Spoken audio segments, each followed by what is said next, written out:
On the night of December 25th, 1776, a man who had not won a single battle stood on the western bank of the Delaware River and stared into a darkness that wanted to kill him. Sleet drove sideways across the water in sheets so thick that the far shore had vanished entirely. The river itself was a churning nightmare of ice, great jagged slabs of it, some the size of wagon beds, grinding against each other with a sound like bones breaking in the cold. The temperature had fallen below freezing hours ago and was still dropping. Somewhere behind him, huddled in clusters along the tree line, 2,400 men waited in the dark. Many had no shoes. Some had wrapped their feet in rags torn from blankets they could not spare. The blood from their cracked and frozen soles had left a trail of pink ice on the road from their encampment, a path so visible that a child could have followed it. The man was 6 feet 2 inches tall, broad across the chest, and possessed of a physical presence that other men described with something approaching reverence. His face was pockmarked from a bout of smallpox that had nearly killed him at 19. His teeth were failing. He wore partial dentures made of hippopotamus ivory and human teeth purchased from enslaved people, a fact he recorded in his account books with the same meticulous calm he applied to every transaction. He was 44 years old. His army was disintegrating around him. The enlistments of most of these men expired in 6 days on the 1st of January, and every soldier in that frozen column knew it. When those enlistments ran out, the Continental Army would effectively cease to exist. The American Revolution, barely 18 months old and already hemorrhaging credibility, money, and men, would be finished. His name was George Washington, and what he was about to attempt in the howling dark of that Christmas night was either an act of desperate genius or an elaborate form of suicide. He was trying to cross 2,400 men, 18 cannons, and dozens of horses across a river choked with ice in the middle of a nor'easter, land on the far shore in enemy territory, then march 9 miles through the storm to attack a garrison of Hessian soldiers in the town of Trenton, New Jersey, all before dawn. The plan required 3 separate crossings at 3 different points along the river. If any one of the 3 failed, the others would be exposed and destroyed. If the weather delayed them past sunrise, they would be marching in daylight into the guns of professional soldiers who outnumbered them at every crossing point. If the boats capsized in the ice, and the ice was savage or relentless, the worst anyone could remember, hundreds of men would die in water so cold that unconsciousness came in minutes. Every piece of military logic said this was madness. His own officers knew it. Some had argued against the crossing in terms that bordered on insubordination. But George Washington had run the calculus of his situation with a clarity that desperation sometimes grants, and he understood something that his critics did not. The crossing was not a gamble. It was the only remaining option. If he did nothing, the army would dissolve in 6 days regardless. If he attacked and lost, the army would be destroyed. But at least it would be destroyed in battle, not in a slow humiliation of expired paperwork and men walking home. And if, against every probability, he succeeded, if the storm that was killing his men also blinded his enemies, if the ice that threatened his boats also made the Hessians complacent, if the very impossibility of the crossing was itself a form of camouflage, then he might, in a single night, save everything. The boats began to push off into the black water around 11 o'clock. By midnight, they were still crossing. By 2 in the morning, they were still crossing.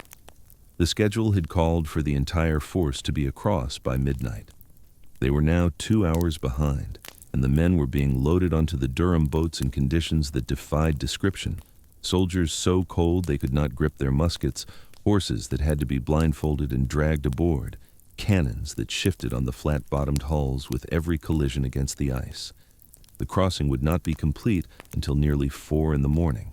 The attack on Trenton, planned for before dawn, would now take place in full daylight.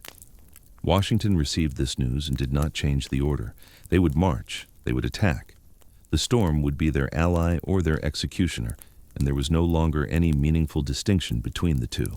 What happened at Trenton the following morning, and what it meant for the survival of a nation that did not yet fully exist, is one of the most consequential stories in human history.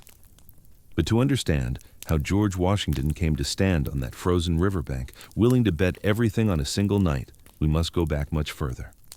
Back to the red clay of Virginia, back to a boy who lost his father at 11, back to a young man who stumbled into a war he was not equipped to fight, who made catastrophic mistakes that ignited a global conflict, and who spent the next 20 years transforming himself, through sheer force of will, into something the world had never quite seen before. A man who could be trusted with absolute power because he did not want it. Or rather, because he had taught himself not to want it. The distinction matters. It is, in many ways, the entire story.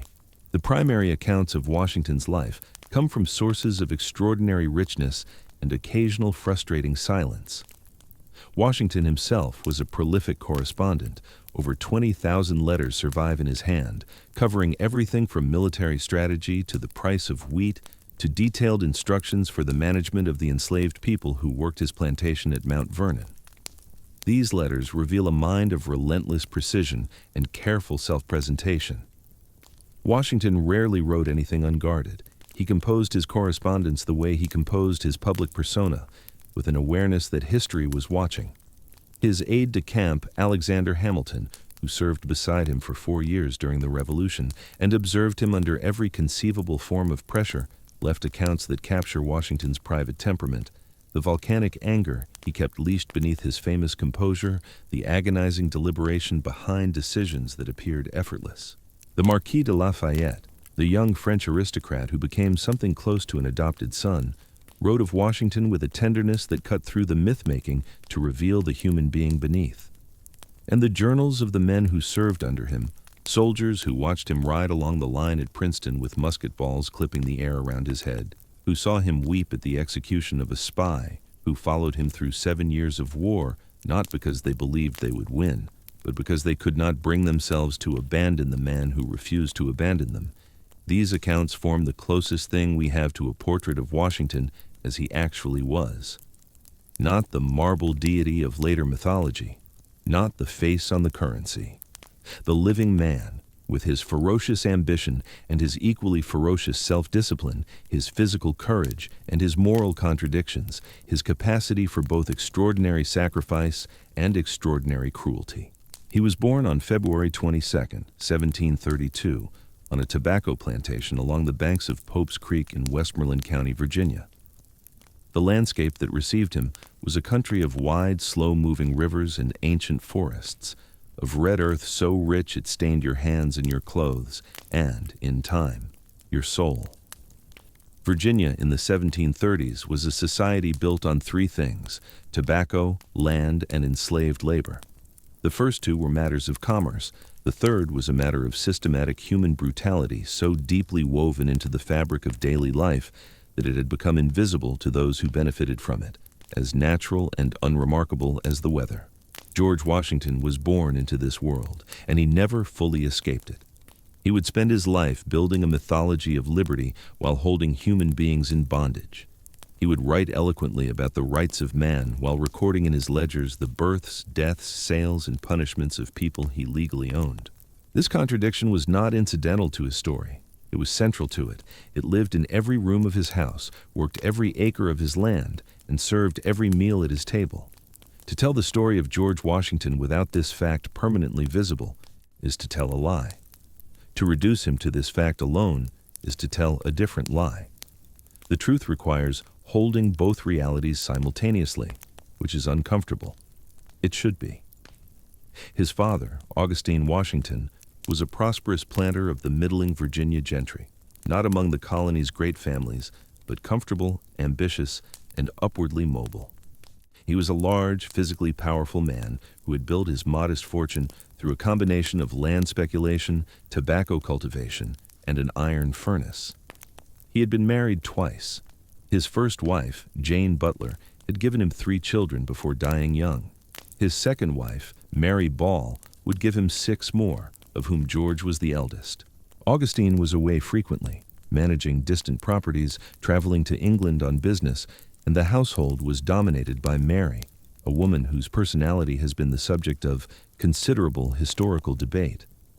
What is clear from the surviving record is that she was formidable, possessive, demanding, and deeply anxious about money and status.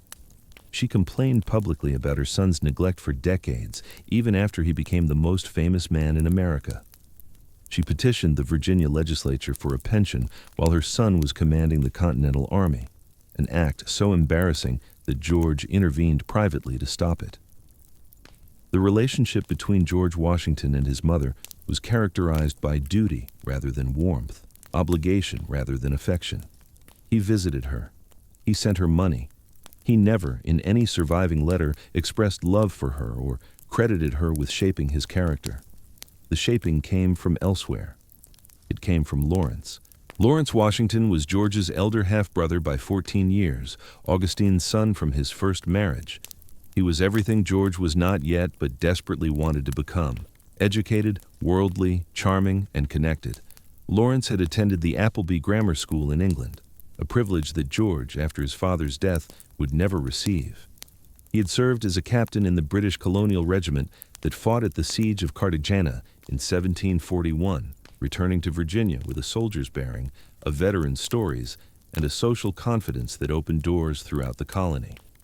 He married into the Fairfax family, the most powerful and wealthy clan in Virginia, and built a plantation on the Potomac River that he named Mount Vernon after the British admiral under whom he had served. For the young George, Lawrence was a revelation. Here was a model of the man he could become, not through inherited wealth, which Augustine's death in 1743 had made clear was limited, but through cultivation, connection, and the willingness to seek distinction in service. George was 11 when his father died. The estate was divided in a way that left the eldest sons of the first marriage with the bulk of the land, and left George with a modest property called Ferry Farm and a future that would require him to build his own fortune. The contrast between what Lawrence had and what George lacked became the engine of his ambition. He could not go to England for schooling. He would educate himself. He could not inherit a great estate. He would earn one. He could not marry into the Fairfax family as Lawrence had. He would make himself useful to them until they treated him as one of their own. And this is precisely what he did. The Fairfax connection, cemented through Lawrence's marriage, gave young George access to a world of refined manners, British military culture, and land-hungry frontier capitalism that would define his early career.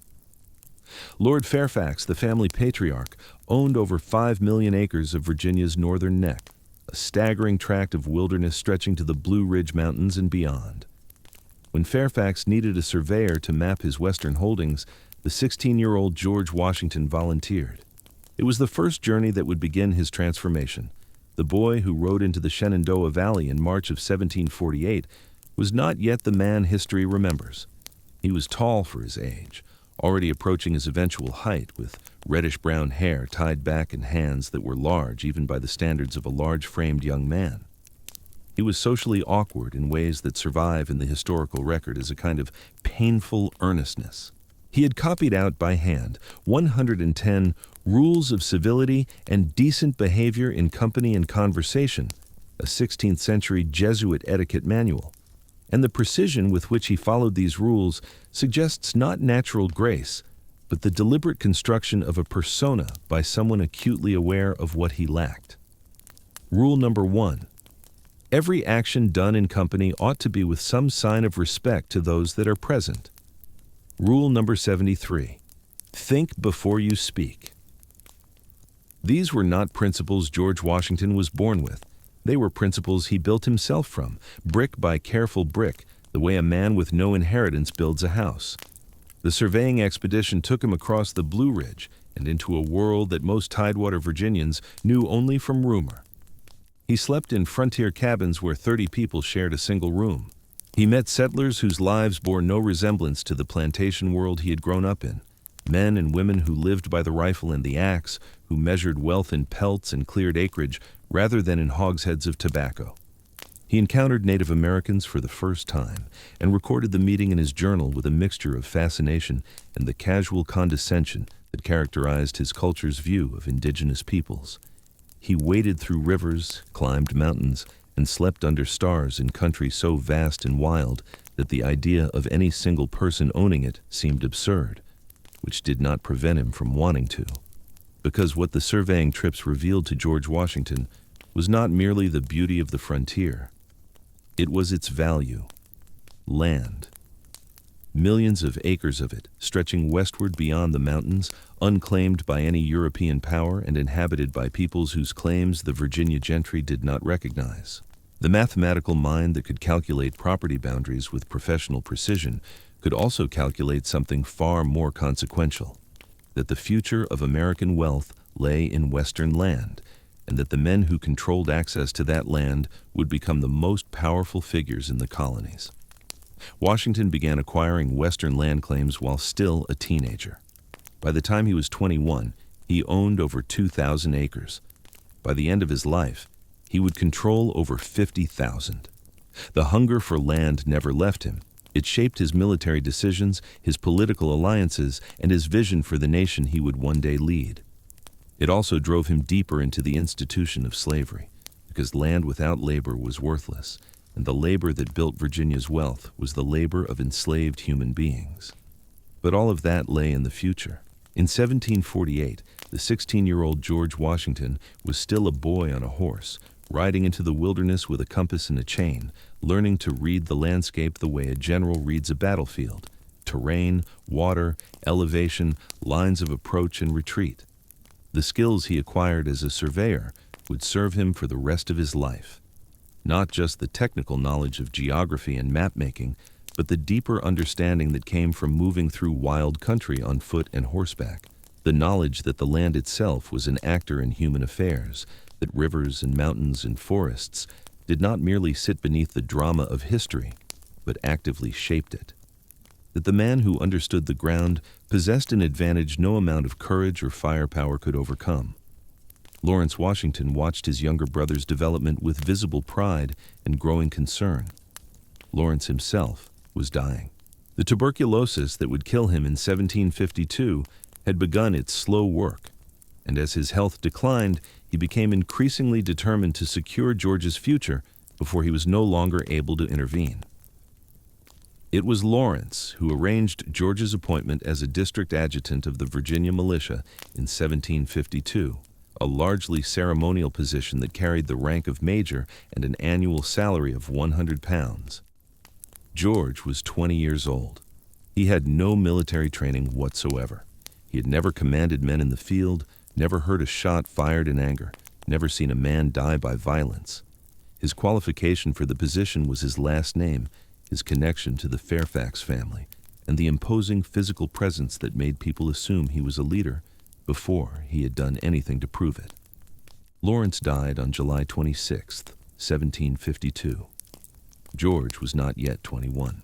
He had lost his father at 11 and his surrogate father at 20. He inherited the lease of Mount Vernon, not the estate itself, which passed through Lawrence's widow and infant daughter, both of whom would die within years, leaving George as the eventual owner. He inherited Lawrence's social connections, his militia commission, and his ambition. What he did not inherit was Lawrence's experience, his education, or his judgment. The absence of that judgment would, within 2 years, produce one of the most consequential blunders in military history. In the autumn of 1753, the governor of Virginia, Robert Dinwiddie, needed a messenger. The French had been building forts in the Ohio country, the vast territory west of the Allegheny Mountains that both France and Britain claimed and that neither fully controlled. Dinwiddie wanted someone to carry a letter to the French commandant demanding withdrawal from territory Virginia considered its own. The mission required a man willing to travel over 500 miles through winter wilderness, negotiate with both French officers and Native American leaders, and return with intelligence about French military strength and intentions. It was a diplomatic mission that required the skills of a spy. George Washington volunteered. He was 21. He spoke no French. He had no diplomatic experience.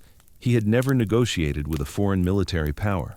His qualifications were his surveying knowledge of the frontier, his physical endurance, his youth, and his ambition, which burned with an intensity that made more experienced men uncomfortable. Dinwiddie accepted. The journey that followed was an ordeal that would have killed a less physically resilient man. Washington and a small party traveled through frozen forests, crossed rivers swollen with ice melt, and nearly died multiple times, once when Washington fell from a raft into the freezing Allegheny River, once when a Native American guide fired at him from 15 paces and missed. He reached the French fort, Fort Le Boeuf, delivered Dinwiddie's letter, and received the reply he expected. The French had no intention of leaving. He returned to Virginia through country so cold that the creeks froze solid enough to walk on, and published a journal of the expedition that made him, overnight, the most famous young man in the colony. The journal was candid, vivid, and revealing. It showed a young man of genuine courage and physical toughness, but also one of startling naivety about the forces he was dealing with. Washington described the French fortifications in detail that any military planner could use. He reported on Native American allegiances with a confidence that exceeded his understanding. He presented the French refusal to withdraw as a simple matter of British resolve against French stubbornness, missing entirely the vast imperial chess game of which the Ohio country was merely one square. He did not understand, could not yet understand, that the wilderness he had walked through was about to become the flashpoint for a war that would engulf 2 continents and kill over 1 million people, and that he himself would light the match. In the spring of 1754, Dinwiddie sent Washington back to the Ohio country, this time not as a messenger but as a military commander. His orders were to build a fort at the forks of the Ohio, the strategic confluence where the Allegheny and Monongahela rivers met to form the Ohio, the site of present-day Pittsburgh, and to confront any French forces that interfered. Washington was given the rank of lieutenant colonel and command of approximately 160 Virginia militia. He was 22 years old. He had never led men in combat. He was marching into a contested territory where professional French soldiers and their Native American allies operated with a knowledge of the terrain, the politics, and the art of war that dwarfed his own. What happened next would haunt him for the rest of his life. On the rain-soaked morning of May 28, 1754, Washington led 40 of his men through dripping forests to a rocky glen where a French detachment of approximately 35 soldiers had camped. The French commander, an ensign named Joseph Coulon de Jumonville, was apparently on a diplomatic mission similar to the one Washington himself had completed the previous winter, carrying a message demanding that the British withdraw from French-claimed territory. What transpired in that glen has been debated by historians for nearly 3 centuries, and the truth remains contested. What is not contested is the outcome. Washington's men opened fire. The engagement lasted perhaps 15 minutes. 10 French soldiers were killed, including Jumonville, who was reportedly wounded and attempting to surrender when he was killed. Some accounts say by Washington's Native American ally, Tana Grissom, who split the wounded man's skull with a tomahawk and washed his hands in the exposed brain. 21 French soldiers were taken prisoner. Washington lost 1 man killed and 2 or 3 wounded. He had just committed what the French government would characterize as an act of assassination against a diplomatic envoy. Whether Jumonville was truly a diplomat or a spy, whether Washington ordered the attack or stumbled into it, whether Tana Grissom's killing of Jumonville was an independent act of intertribal politics or something Washington could have prevented, these questions have never been definitively resolved. What is beyond dispute is the consequence. When news of the skirmish reached the courts of Europe, it detonated a chain of diplomatic crises that escalated within 2 years into the 7 Years' War, known in America as the French and Indian War, a global conflict fought on 5 continents that redrew the map of the world. A 22-year-old Virginia militia officer with no military training, acting on ambiguous orders in a rain-soaked forest, had triggered a world war. Washington himself seemed not to grasp the magnitude of what he had done. In a letter to his brother John Augustin, written shortly after the skirmish, he described the experience of being under fire for the first time with a phrase that would follow him into history. "I heard the bullets whistle, and believe me, there is something charming in the sound." When King George II read this letter, it was published in the London papers, he reportedly remarked that Washington would not find the sound so charming if he had heard it more often. The king was right. Washington was about to hear it a great deal more, and under circumstances that would strip every trace of romance from the experience. 6 weeks after the Jumonville skirmish, Washington found himself besieged. He had built a crude fortification in a meadow he called Fort Necessity, a name that captured the desperation of its construction. The fort was poorly positioned in low ground, surrounded by forested hills that provided cover for attackers, and so small that the men could barely shelter within its walls. When a French force of over 600 soldiers and 100 Native American warriors appeared on July 3rd, Washington's 300 men were trapped. The rain began at 11 in the morning and did not stop. The trenches flooded. The powder became too wet to fire.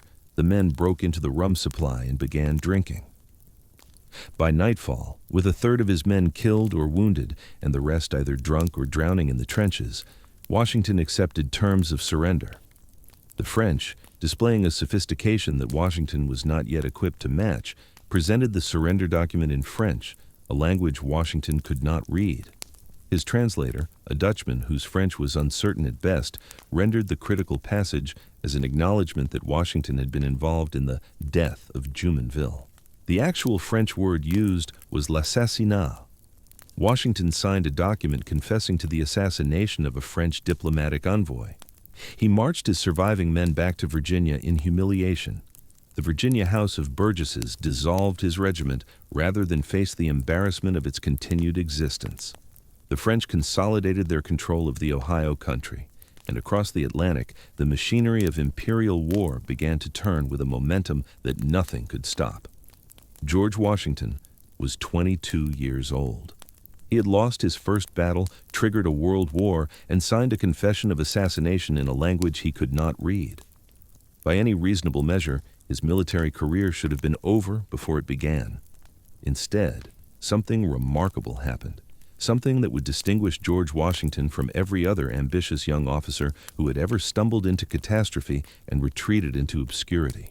He did not retreat. He did not make excuses. He did not blame his subordinates or his superiors or the weather or the terrain, though all four had contributed to the disaster. He studied what had gone wrong with the same meticulous attention he had once applied to surveying boundary lines, and he began the long, grinding, unglamorous work of teaching himself to be the thing he had claimed to be before he earned the title: a commander of men, a student of war, a leader capable of enduring not just the charming whistle of bullets, but the far more punishing silence of failure. The lessons of fort necessity would take 20 years to fully mature. But they were planted there, in the mud of that flooded meadow, in the shame of that mistranslated surrender, planted deep enough that no amount of later triumph would uproot them. George Washington would become many things in his life: a general, a president, a slaveholder, a symbol, a contradiction. But before any of that, he was a young man who had failed spectacularly, publicly and consequentially, and who chose to keep going. Everything that followed, the revolution, the presidency, the nation itself, grew from that choice. The year that followed fort necessity was a year of recalibration. Washington resigned his commission in frustration over a British military policy that ranked any officer holding a royal commission above any colonial officer regardless of experience or ability. A British captain fresh out of training outranked a Virginia colonel who had bled in the field. For a man of Washington's pride, and it was a towering pride, carefully masked behind the etiquette rules he had copied out as a boy but no less ferocious for being hidden, this was intolerable. He returned to Mount Vernon, he brooded, he read, and when the opportunity came to return to the frontier, he took it, not as a commander, but as a volunteer aide-de-camp to Major General Edward Braddock, the British professional sent to accomplish what Washington had failed to do: drive the French from the forks of the Ohio. Braddock's expedition of 1755 would become one of the most famous disasters in British military history. It would also become the classroom in which George Washington received his true military education, not from Braddock's example, but from Braddock's destruction. Edward Braddock was a career officer of the British Army, a veteran of European campaigns who had spent 45 years in uniform. He was brave, disciplined, experienced in the conventional warfare of open fields and massed formations, and utterly contemptuous of the colonial militia, the frontier, and the enemy he had been sent to defeat. He brought with him nearly 1,400 British regulars and an equivalent number of colonial troops, along with a baggage train so enormous that the army had to cut a 12-foot wide road through the forest as it advanced. Braddock's column stretched for miles through the Pennsylvania wilderness, a long red serpent of men, horses, wagons, and artillery crawling toward the forks of the Ohio at a pace that averaged roughly 2 miles per day. Washington watched this spectacle with a mixture of awe and growing unease. He was sick. A severe case of dysentery had left him so weak that he could barely ride, and he had to be carried on a cushion strapped to his horse for portions of the march. But even through the fog of illness, he could see what Braddock could not. The forest was not an empty corridor through which an army marched. It was an environment that belonged to someone else. The trees were not obstacles. They were cover. The silence was not absence. It was attention. The Native American warriors and French Marines who operated in this country did not fight the way European armies fought. They did not stand in lines. They did not announce themselves with drums and flags. They used the terrain the way a swimmer uses water, not as something to be crossed, but as something to be inhabited. Washington tried to communicate this understanding to Braddock. By his own account and the accounts of other officers present, he urged the general to employ scouts more aggressively, to send flanking parties into the woods on either side of the column, to consider the possibility that the enemy would not be waiting behind fortified walls, but would come at them from the trees themselves. Braddock dismissed these suggestions. He had not crossed the Atlantic to take tactical advice from a 23-year-old colonial who had lost his only battle. On the morning of July 9, 1755, Braddock's advance force of approximately 1,300 men crossed the Monongahela River for the second time, just 7 miles from their objective. They were in high spirits. The crossing had gone smoothly. The French fort was within striking distance. Several officers later recalled a sense of elation in the column, a feeling that the campaign was nearly won. At approximately 1 o'clock in the afternoon, the world exploded. A combined force of fewer than 900 French Marines, Canadian militia, and Native American warriors, primarily Ottawa, Ojibwa, Potawatomi, and Huron, struck the head of the British column in a textbook ambush. The initial volley came from the trees on 3 sides simultaneously. The British advance guard, unable to see their attackers, fired blindly into the forest. The main body of troops, hearing the gunfire, surged forward into the advance guard, creating a compressed mass of men packed so tightly together that they could not maneuver, could not take cover, and could not effectively return fire. They stood in the open, wearing red coats that made them visible against the green forest at 100 yards. And they died. The killing lasted approximately 3 hours. Washington rode through the carnage on horseback, trying to rally men who had dissolved into a panicked, leaderless mob. 2 horses were shot from under him, 4 musket balls passed through his coat, his hat was shot off his head, he was not hit. Around him, British officers were being systematically targeted by Native American marksmen who understood that killing the men on horseback would accelerate the collapse of discipline among the men on foot. Braddock himself was shot through the arm and into the lung. He would die 4 days later, muttering in his delirium words that some witnesses recalled as, "We shall better know how to deal with them another time." Of the approximately 1,300 British and colonial soldiers engaged, over 900 were killed or wounded. The French and their allies suffered fewer than 50 casualties. It was one of the most lopsided defeats in the history of warfare between European powers and indigenous fighters, and Washington had watched it happen from the center of the slaughter, close enough to smell the powder burns on the dead. He helped carry Braddock's body to its burial site in the middle of the road the army had cut through the forest, the grave placed there deliberately so that the retreating wagons would roll over it, obliterating any trace that might be found and desecrated by the enemy. Then he led the shattered survivors back toward Virginia. The battle on the Monongahela taught Washington 3 lessons that would define his generalship for the rest of his life. The first was tactical. Conventional European warfare, the massed formations, the rigid discipline, the emphasis on holding ground, was not inherently superior to the decentralized, terrain-adaptive fighting practiced by Native American warriors and frontier fighters. The British had been beaten not because they lacked courage or discipline, but because their doctrine was designed for a landscape that did not exist in North America. The forest was not a battlefield. It was a weapon, and only men who understood it could wield it. The second lesson was strategic. and it cut deeper. Professional soldiers were not invincible.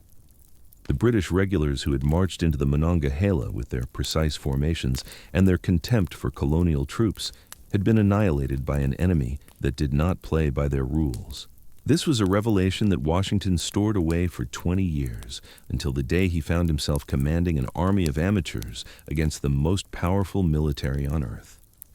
The memory of Braddock's defeat whispered a possibility that no colonial officer was supposed to entertain, that the British army could be beaten, not by fighting it on its own terms, that was suicide, but by refusing to fight on its terms, by using the terrain, by choosing when and where to engage, by making the enemy's strengths irrelevant through patience, evasion, and the willingness to endure what the enemy would not. The third lesson was personal, and it was the most important of all. Washington had ridden through 3 hours of concentrated gunfire, had 2 horses killed beneath him, had 4 bullets pass through his clothing, and had emerged without a scratch. The mathematical improbability of this survival was not lost on him, nor was it lost on the men who had watched him ride through the carnage with what they described as an eerie, almost supernatural calm. Washington never publicly claimed divine protection. He was too careful, too aware of how such claims would sound, too deeply invested in his reputation for rational judgment. But in a letter to his brother written days after the battle, the private man surfaced. By the all-powerful dispensations of Providence, I have been protected beyond all human probability or expectation, for I had 4 bullets through my coat and 2 horses shot under me, yet escaped unhurt, although death was leveling my companions on every side of me. He believed he had been spared for a purpose. He never said so in so many words. He did not need to.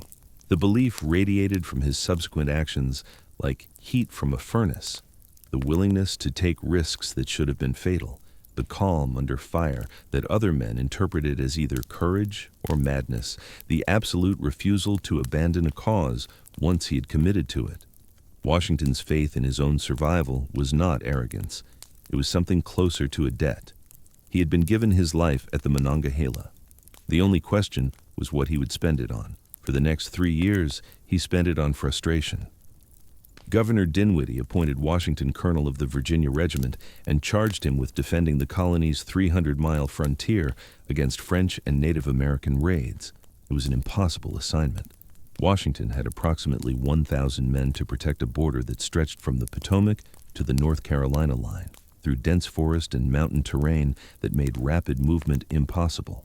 The French and their allies raided at will, burning farms, killing settlers, taking captives. Washington rode himself ragged trying to respond, arriving at scenes of destruction hours or days after the attackers had vanished into the wilderness. His letters from this period are volcanic with frustration. At the Virginia Assembly for failing to provide adequate men and supplies, at his officers for incompetence and insubordination, at the British military establishment for ignoring the frontier while concentrating its resources on campaigns in New York and Canada. But beneath the frustration, something essential was being forged.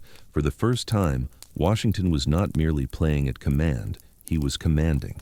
He was learning the unglamorous, soul-grinding mechanics of maintaining an army in the field, how to feed men who could not feed themselves, how to discipline soldiers who wanted to go home, how to maintain morale when every engagement ended in retreat or stalemate, how to navigate the treacherous politics between military necessity and civilian authority. He was discovering that warfare was not primarily about battles. It was about logistics, administration, communication, and the management of human beings under conditions of extreme stress. The officer who had ridden into the Jumonville affair seeking glory was becoming something far more valuable. An officer who understood that the ability to keep an army intact was more important than the ability to win a single engagement. He was also learning bitterness. The British military establishment repeatedly refused to grant him a royal commission, which meant that any British regular officer, regardless of experience, outranked him. He was passed over for commands he believed he deserved. His appeals to British generals were met with indifference or condescension. He developed during these years a resentment toward the British class system that would simmer for 2 decades before it found its outlet. The Crown did not value colonial officers. The Crown did not respect colonial sacrifice. The Crown treated Virginia's blood and treasure as resources to be extracted rather than contributions to be honored. Washington never forgot this. When the time came to choose sides, the memory of British contempt made the choice simpler than it might otherwise have been. In 1758, he participated in the Forbes expedition, which finally captured the forks of the Ohio, the objective that Braddock had died trying to reach. The French, overextended and outmaneuvered across the global theater of the 7 Years' War, abandoned Fort Duquesne and burned it before the British arrived. Washington watched the charred remains of the fort that had been the focus of his military ambitions for 4 years. He felt no triumph. The campaign had been conducted by British General John Forbes, using methods that Washington had advocated years earlier. A slow, deliberate advance with fortified supply posts at regular intervals, extensive use of scouts and frontier fighters, and careful attention to the terrain. Forbes had succeeded where Braddock had failed, but the victory belonged to British strategy, not to Washington's Virginia regiment. The colonial troops were auxiliaries, useful, disposable, unremembered. Washington resigned his commission in December 1758. He was 26 years old. He had spent 5 years on the Virginia frontier, had learned more about the practical realities of warfare than any other officer in the colonies, and had received nothing from the British establishment except polite dismissal. He went home to Mount Vernon. He married Martha Dandridge Custis, a wealthy widow with 2 small children, on January 6, 1759. The marriage brought him what his military career had not: financial security, social standing, and a domestic stability that he had lacked since Lawrence's death. Martha's first husband had left her one of the wealthiest women in Virginia. Her estate, combined with Mount Vernon, made Washington one of the richest men in the colony. For 15 years, he was a planter. These years, 1759 to 1774, are the quiet center of Washington's life, the long inhale before the explosion. He threw himself into the management of Mount Vernon with the same intensity he had brought to military campaigning. He experimented with crop rotation, replacing tobacco with wheat and flax when he determined that tobacco was exhausting his soil. He redesigned the mansion house, expanding it from a modest farmhouse into the imposing structure that still stands today. He ordered luxury goods from London: fine china, silver buckles, a chariot, fashionable clothing, with a hunger for refinement that betrayed the insecurity of a man who had never been to England and who measured himself constantly against the metropolitan standard. He kept meticulous financial records that reveal a man perpetually cash poor despite his vast land holdings, perpetually in debt to London merchants, perpetually frustrated by the colonial economic system that kept Virginia planters dependent on British creditors. He also expanded his slaveholding. When Washington married Martha, the combined households held approximately 200 enslaved people. By the time of the Revolution, the number would exceed 300. Washington managed his enslaved workforce with the same systematic efficiency he applied to his crops and livestock. His records document the assignments, rations, clothing allotments, and punishments of individual enslaved people with a precision that is simultaneously evidence of administrative competence and a window into the banality of institutionalized cruelty. He ordered the teeth of enslaved people pulled for use in his own dentures. He authorized whipping for those who resisted or underperformed.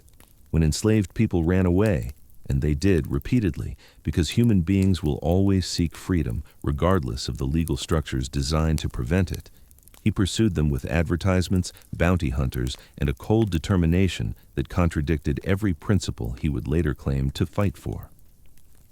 And yet, the contradiction deepened as the years passed. Washington's letters from this period show a man increasingly uncomfortable with the institution he depended on. He stopped selling enslaved people, a practice he came to find morally distasteful, though he continued to hold them, work them, and punish them.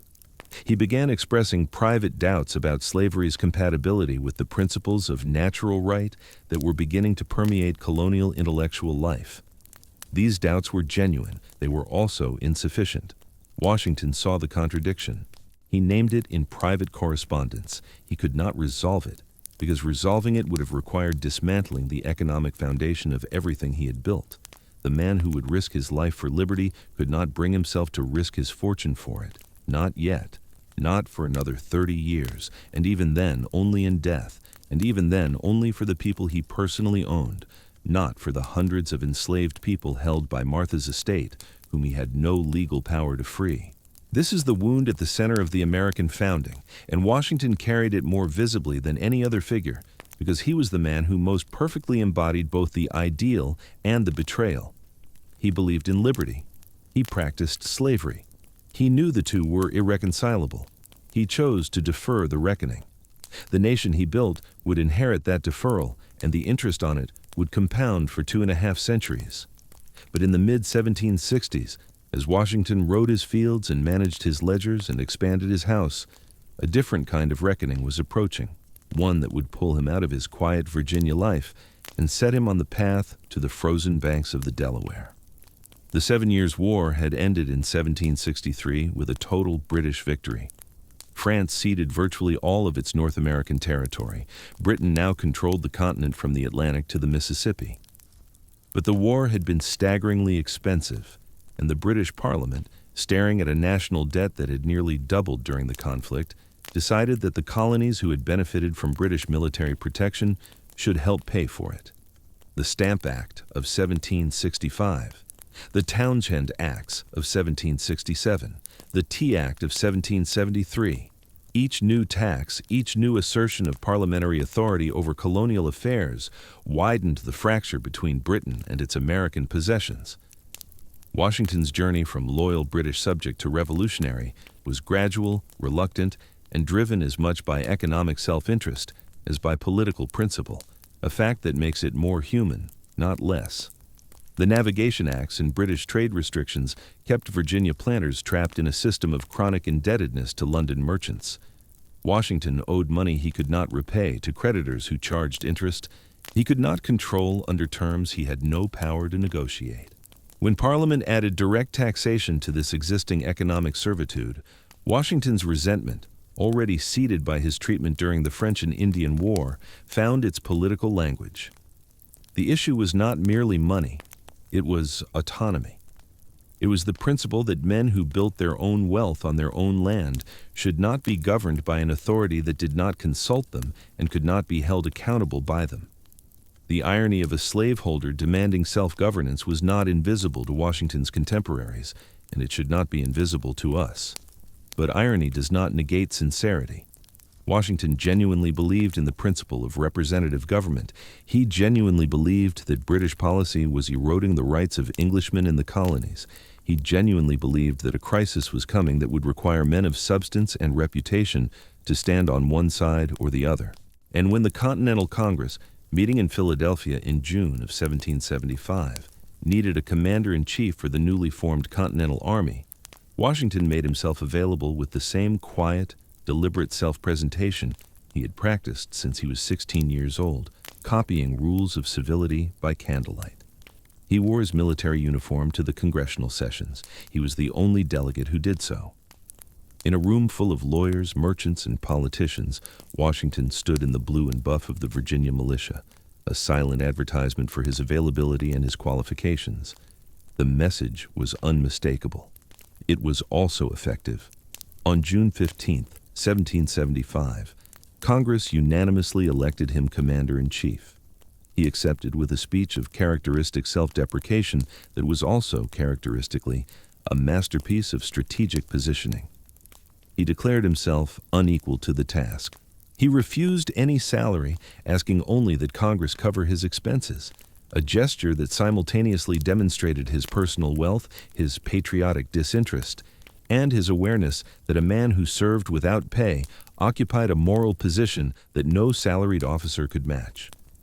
He expressed in terms that read as genuinely humble his fear that his abilities were insufficient for the command he had been given. He was probably right to be afraid.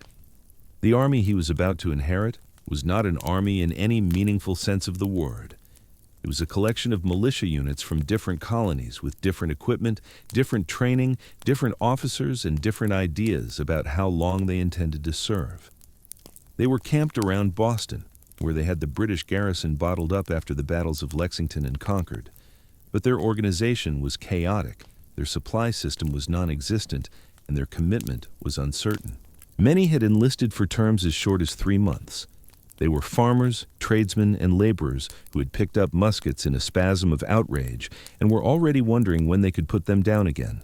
Washington arrived at Cambridge, Massachusetts on July 2, 1775, and what he found appalled him. The camps were filthy.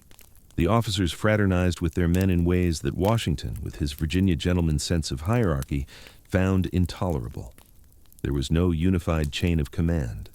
The powder supply was so low that when Washington learned the actual numbers, 36 barrels for an army of 14,000 men, roughly 9 rounds per soldier, he was, according to an aide, rendered literally speechless.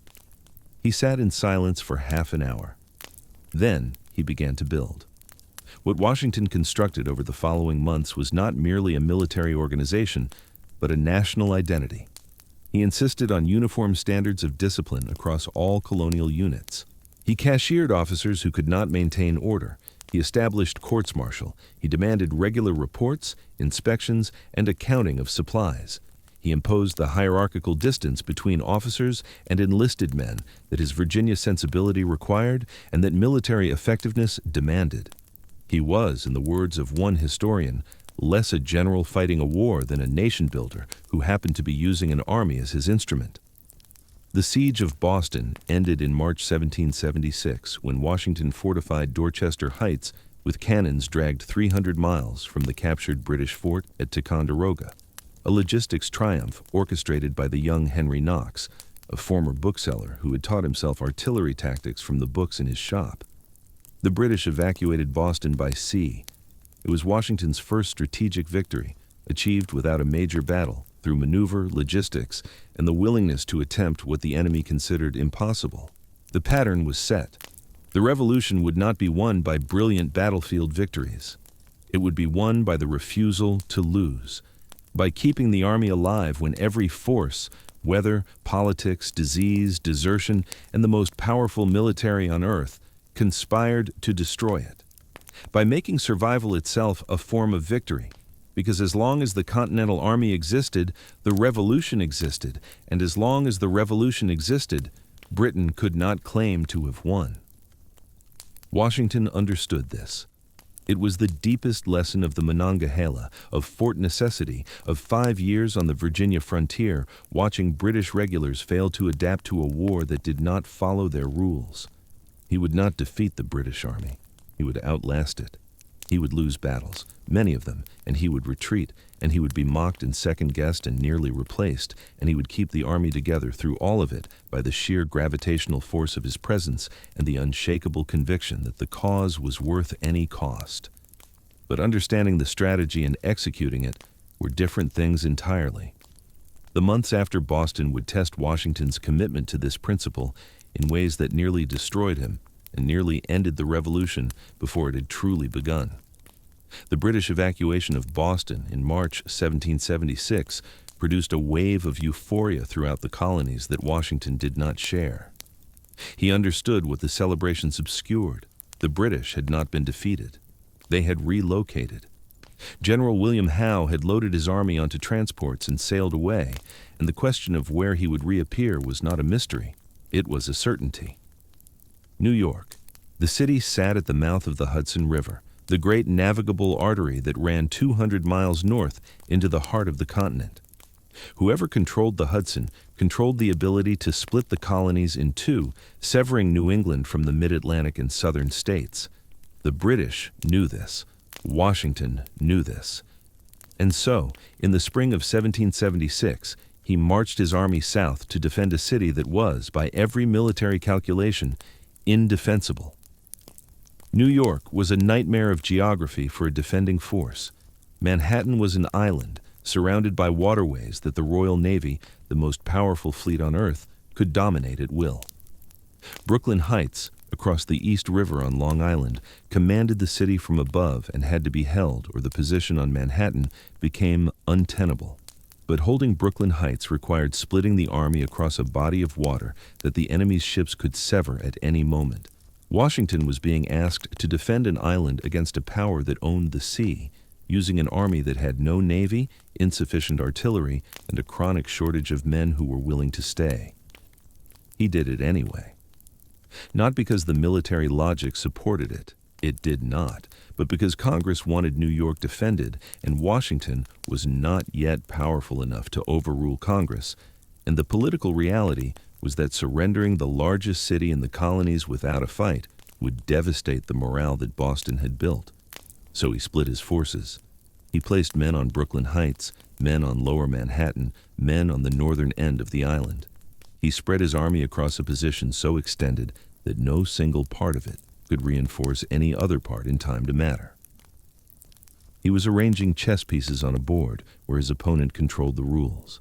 The British arrived in late June and early July 1776, and their arrival was the most terrifying display of military power the Western Hemisphere had ever witnessed.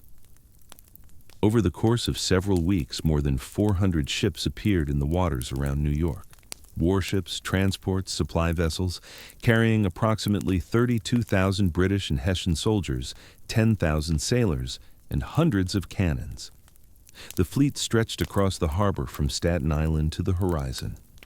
One Continental soldier, watching from the Manhattan shore, wrote that the masts of the ships looked like a forest that had grown overnight in the water.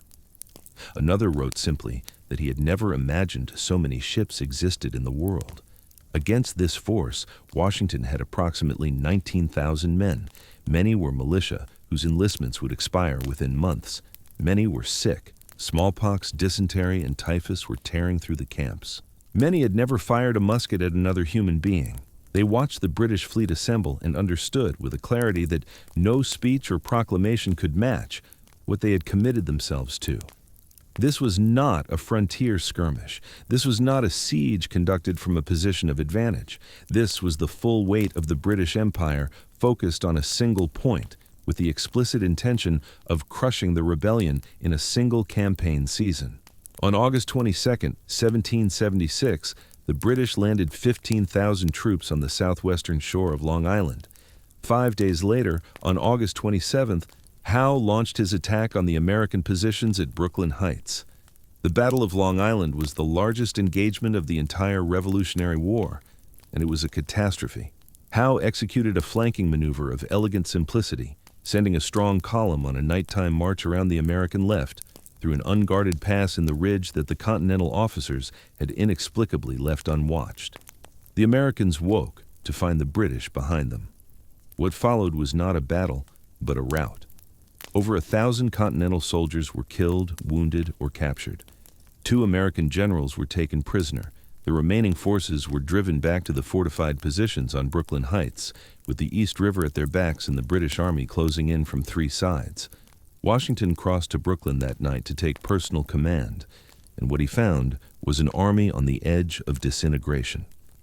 The men were exhausted, demoralized, and soaking wet from a continuous rainstorm. The British were digging siege trenches within musket range. The Royal Navy was maneuvering to enter the East River and cut off any possibility of retreat.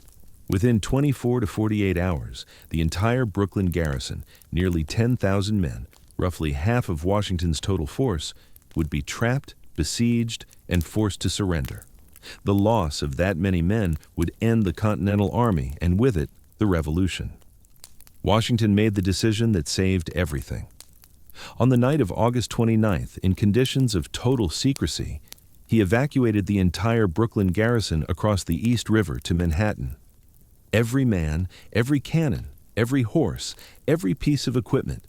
The operation required every available boat, fishing vessels, rowboats, anything that could float. Crewed by the Marblehead Regiment, fishermen from Massachusetts who could handle small craft in rough water the way cavalrymen handled horses. The crossing took all night.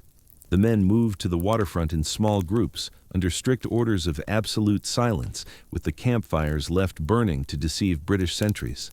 A northeast wind kept the British warships from entering the East River. When the wind shifted near dawn and the ships began to move, a dense fog rolled in from the harbor, so thick that men could not see 6 feet in front of them. The last boats crossed under the cover of that fog. Washington himself was in one of the final craft to leave. By the time the British realized what had happened, the Brooklyn fortifications were empty. 9,000 men had vanished across a river in the middle of the night, under the nose of the most powerful military force on the continent, without losing a single soldier. It was a masterpiece of logistics, discipline, and nerve. It was also a retreat, and Washington knew it. He had lost the battle. He had lost Long Island. He had preserved his army, but he had preserved it only to face the same impossible calculus on Manhattan, where the geography was even worse, and the British controlled the surrounding water with unchallenged naval supremacy. The weeks that followed were the darkest Washington had yet experienced. The Continental Army on Manhattan was a study in disintegration. Desertions were running at catastrophic rates. Entire militia units packed up and walked home after Long Island, their officers unable or unwilling to stop them. Washington's troop strength, already insufficient, was hemorrhaging daily. The men who remained were demoralized, poorly supplied, and increasingly convinced that the cause was lost. Disease continued to ravage the camps. The mood, according to multiple accounts, was one of fatalistic resignation, the feeling that they were not fighting a war so much as waiting for the inevitable. On September 15th, the British landed at Kips Bay on the east side of Manhattan. The Connecticut militia units defending the shore broke and ran without firing more than a token volley. Washington rode to the scene and found men streaming past him in uncontrollable panic, throwing away their muskets in packs as they fled. He screamed at them. He struck officers with the flat of his sword. According to several accounts, he threw his hat on the ground and shouted, "Are these the men with which I am to defend America?" He rode toward the advancing British lines alone, so consumed by rage and despair that his aides had to seize his horse's bridle and physically drag him from the field. It was the closest Washington ever came to breaking in public. The moment when the volcanic temper that Hamilton would later describe as his most dangerous quality erupted through the carefully constructed surface of command composure. He pulled himself together. He always pulled himself together. That was the thing about Washington that his officers learned to rely on, even when they could rely on nothing else. The knowledge that the man would master himself, that the fury or the despair would pass through him like a storm through a valley, and he would emerge on the other side with his judgment intact and his resolve undiminished. He retreated north. He fought a sharp, successful engagement at Harlem Heights on September 16th that temporarily restored morale. Then he retreated again, pulling his army off Manhattan and into Westchester County, fighting a costly battle at White Plains on October 28th that achieved nothing except to demonstrate that the British could not be stopped by force. And then came the disaster that nearly destroyed him. Fort Washington, a large fortification on the northern tip of Manhattan, had been left garrisoned with nearly 3,000 men under the command of Colonel Robert McGaw. Washington had been uncertain whether to hold the fort or evacuate it, one of the few occasions when his characteristic decisiveness failed him at a critical moment. His subordinate, General Nathaniel Greene, argued passionately for holding it. Washington deferred. On November 16th, the British attacked the fort with overwhelming force from 3 directions simultaneously. The garrison was overwhelmed in less than a day. Nearly 3,000 Continental soldiers surrendered, along with their weapons, ammunition, supplies, and artillery. It was the largest mass surrender of American troops until the fall of Bataan in 1942. 4 days later, the British crossed the Hudson and seized Fort Lee on the New Jersey side, capturing additional stores that the Army could not afford to lose. Washington and the remnants of his force, now fewer than 3,000 men, many of them barefoot, all of them exhausted, began a retreat across New Jersey that would become the defining ordeal of the Revolution's first year. The retreat across New Jersey in late November and early December of 1776 was the lowest point in the history of the American Revolution. Washington's army was not merely retreating, it was dissolving. Every day, men left. Some deserted openly, walking away from the column in broad daylight. Others simply did not appear at morning roll call, having slipped away in the darkness. The local population, which Washington had hoped would rally to the cause, instead remained largely passive or actively hostile. Many New Jersey residents were loyalists, and those who were not saw little reason to support an army that could not protect them and was being chased across their fields by a superior force. Charles Lee, the second-ranking general in the Continental Army and a man who considered himself far more qualified for supreme command than Washington, openly criticized his commander's decisions and deliberately delayed bringing his own forces south to join Washington's retreat.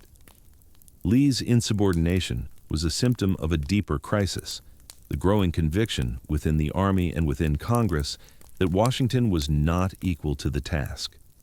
The criticism was not entirely unfair. Washington had made significant errors. He had attempted to hold an indefensible city. He had split his forces across positions that could not support each other. He had vacillated on Fort Washington when decisiveness was required. He had lost more men to capture than to combat, a particularly damaging failure because captured soldiers could not be replaced, while captured supplies could not be recovered. The string of defeats from Long Island to Fort Lee was not simply the result of British superiority. It reflected genuine failures of command judgment by a general who was still learning his craft in real time with the survival of a nation as the price of his education. But Washington's errors were errors of execution, not of conception. The fundamental insight that the war would be won by survival rather than by victory, that the Continental Army's existence was the Revolution's existence, remained sound. And it was this insight that now, in the freezing despair of the New Jersey retreat, began to crystallize into something harder and more dangerous than mere strategy. It became a personal covenant. Washington would not surrender. He would not resign. He would not allow the Army to die, even if the Army wanted to die, even if Congress had lost faith, even if his own officers whispered that the cause was finished. He would keep going because the alternative was a future in which everything the Revolution represented, self-governance, liberty, the proposition that human beings could organize their own affairs without the permission of kings, would be extinguished. Not defeated in battle, which at least carried honor, but abandoned, allowed to die of neglect and exhaustion and the slow accumulation of small surrenders. This was the furnace in which Washington's character was finally forged, not at the Monongahela, not in the drawing rooms of Mount Vernon, but in the frozen mud of New Jersey, watching his army melt away and choosing every morning to keep marching. He reached the western bank of the Delaware River on December 7, 1776, with fewer than 3,000 men. He ordered every boat for miles in both directions to be seized or destroyed, denying the pursuing British the means to cross. General Howe, surveying the situation from the eastern bank, decided that the campaign season was effectively over. The river was impassable without boats, the weather was deteriorating, the rebels were clearly finished. Howe established a chain of garrison posts across New Jersey, at Trenton, Princeton, New Brunswick, and several smaller towns, manned primarily by Hessian mercenaries, and withdrew his main force to New York to wait for spring. When spring came, he would cross the Delaware, scatter whatever remained of the Continental Army, and march on Philadelphia. The rebellion would be over by summer. It was a reasonable assessment. It was also the kind of assessment that assumed your opponent would behave reasonably. On the western bank of the Delaware, Washington was already planning the attack. The idea was audacious to the point of recklessness, and it had been forming in Washington's mind for weeks. He had been studying the British dispositions with the obsessive attention to terrain and troop placement that his surveying years had instilled. He knew the Hessian garrison at Trenton consisted of approximately 1,500 soldiers under the command of Colonel Johann Rall. He knew they were professional soldiers, well-trained, well-equipped, and confident in their superiority over the ragged Continentals they had been chasing across New Jersey. He also knew they were isolated. The nearest British reinforcements were at Princeton, 12 miles away. The river protected Trenton from the west, and the Hessians, confident that the river was impassable in winter, had grown complacent about their defenses. Rall had reportedly been warned that Washington might attempt a crossing. He had dismissed the warning. An army with no shoes, he said to have remarked, was not an army that crossed frozen rivers in the middle of the night. Washington also possessed something that no military manual could have given him, and no amount of British professional training could counter, the desperate clarity of a man with nothing left to lose. He had run the calculation, the same calculation he would run on the riverbank on Christmas night. and the math was unyielding. His army would cease to exist on January 1st when the enlistments expired. An attack that failed would destroy the army a few days early. An attack that succeeded would change everything. The expected cost of action and the expected cost of inaction had converged to the same point: total loss. The only variable was whether that loss would purchase anything. Inaction purchased nothing. Attack purchased a chance. He convened a council of war on December 23rd. The plan he presented was characteristically ambitious and characteristically dependent on precise coordination across multiple independent forces. 3 columns would cross the Delaware at 3 different points on Christmas night. Washington himself would lead the main force of 2,400 men across at McConkey's Ferry, 9 miles north of Trenton. A second force under Colonel John Cadwalader would cross near Bristol to engage the Hessian garrison at Bordentown and prevent them from reinforcing Trenton. A third force under Brigadier General James Ewing would cross directly opposite Trenton to seize the bridge over the Assunpink Creek and cut off the Hessian retreat. If all 3 crossings succeeded, the Hessians at Trenton would be surrounded and annihilated. The plan required every element to work. The weather had to cooperate, the boats had to hold, the ice had to be navigable, the men had to march 9 miles in a storm after spending hours crossing a frozen river. They had to arrive before dawn. They had to fight a professional garrison after a night of exposure that would have broken most armies. And the 2 supporting crossings had to succeed, or the main attack would be exposed to counterattack from the south. Washington's officers listened. Some argued against it. The risks were staggering, the variables uncontrollable, the margin for error non-existent. But Washington had made his decision, and his officers understood, some reluctantly, some with the grim admiration of men who recognized that their commander had found a courage commensurate with the crisis, that the decision was final. The army began preparing for the crossing on December 24th. The men were told they were going into action, but not told where. Officers were instructed to ensure that every soldier had 3 days' cooked rations and 40 rounds of ammunition. The watchword for the operation, passed down through the ranks in whispers, was victory or death. It was not a metaphor. Christmas Day, 1776, dawned gray and bitter. The men spent the day in camp, such as it was. Clusters of ragged soldiers huddled around fires that gave inadequate warmth, eating what food they had, writing letters that some of them suspected would be their last.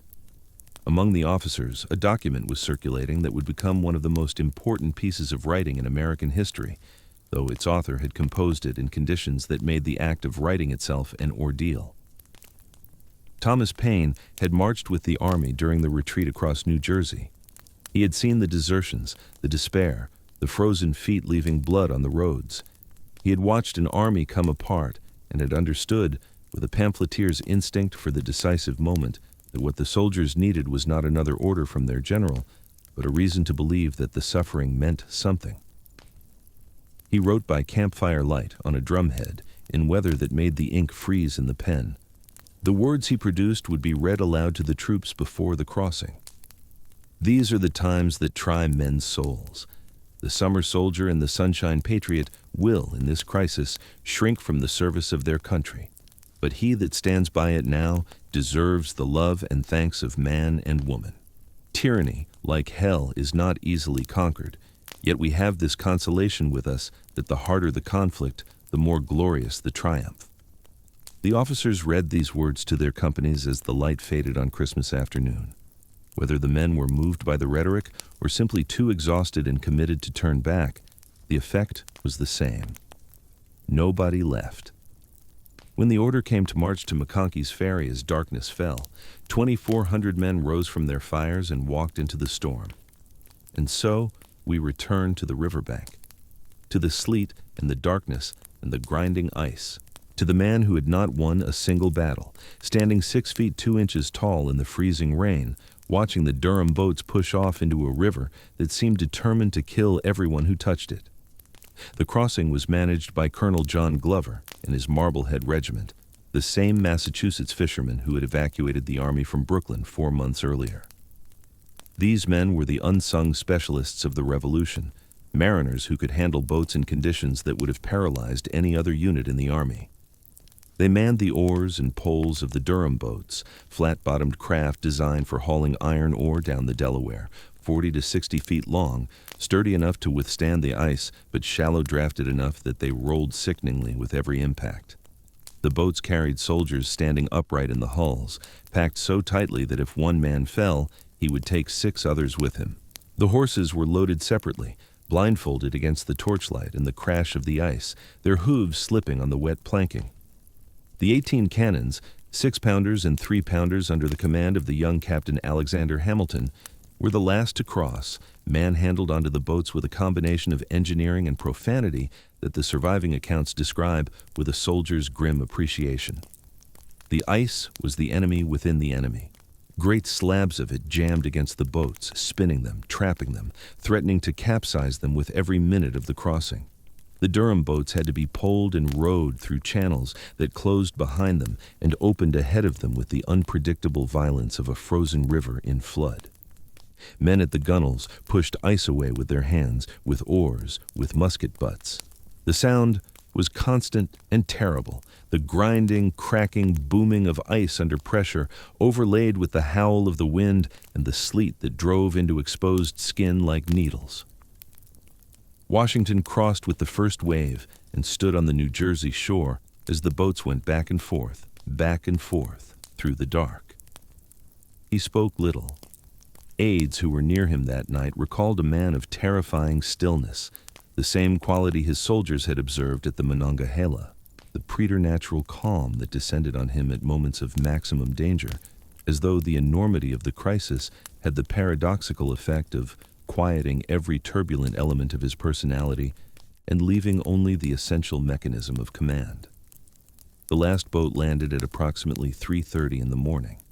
The crossing had taken over 6 hours, 3.5 hours longer than planned. The attack on Trenton had been scheduled for before dawn, which meant arriving at the Hessian garrison while the soldiers were still asleep, still groggy from whatever Christmas celebrations they had indulged in. Dawn was around 7 o'clock. The march to Trenton was 9 miles. Even at a forced march pace, they could not arrive before 8 at the earliest. They would be attacking in daylight against a garrison that would be awake, armed, and prepared. Washington received the reports. He processed the arithmetic. And for the second time that night, he did not change the order. But there was worse news. Messengers arrived from the south with word that the 2 supporting crossings had failed. Cadwalader had gotten some of his men across, but could not land his artillery through the ice and had turned back. Ewing had not attempted the crossing at all, determining that the ice conditions at his position made it impossible. Washington's envelopment plan, the 3-pronged attack designed to surround the Hessian garrison and prevent escape, had collapsed into a single-prong frontal assault. The bridge over the Assunpink Creek would not be seized. The Hessians would have a line of retreat. And if the garrison at Bordentown was not engaged by Cadwalader, those Hessians were free to march north and strike Washington's force from behind. The entire operational concept had failed before the first shot was fired. Washington had 2,400 frozen, exhausted men on the wrong side of a river with no support, no surprise, and no retreat. If the attack failed, there would be no evacuation like Brooklyn. The ice-choked Delaware would not allow a rapid recrossing under fire. They would be destroyed. Washington did not hesitate. The order stood. They would march. They would attack. Whatever waited at Trenton, they would face it with what they had. The column moved out in the pre-dawn darkness, and within the first mile, the weather accomplished what Washington himself could not have engineered. The nor'easter that had been hammering them all night intensified.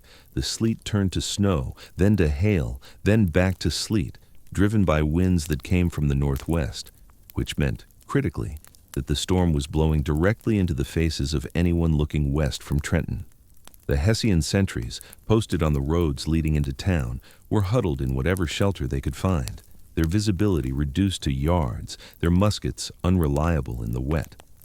The storm that had nearly prevented the crossing was now providing the one thing Washington needed more than surprise: concealment. 2 miles from Trenton, Washington split his force. He sent General Nathaniel Greene with approximately 1,000 men on the Pennington Road, which approached Trenton from the north. He took the remaining force under General John Sullivan down the river road, which approached from the west along the Delaware. The two columns would converge on the town from different directions simultaneously, catching the Hessians in a vice. It was a simpler version of the original three-pronged plan, adapted in real time to the resources he actually had rather than the resources he had hoped for. The march was an ordeal that the men who survived it would describe for the rest of their lives. The road was a sheet of ice covered by fresh snow. Men fell constantly. Those without shoes left bloody footprints that the men behind them stepped in and slipped on. The cannon had to be manhandled up and down hills that the horses could not climb. Soldiers' hands were so numb that they could not feel their muskets, could not feel the cartridge boxes at their belts, could not feel whether their fingers were still attached to their hands. 2 men fell asleep during a rest halt and froze to death before anyone noticed. They marched for 2.5 hours through this. Nobody deserted, nobody fell out.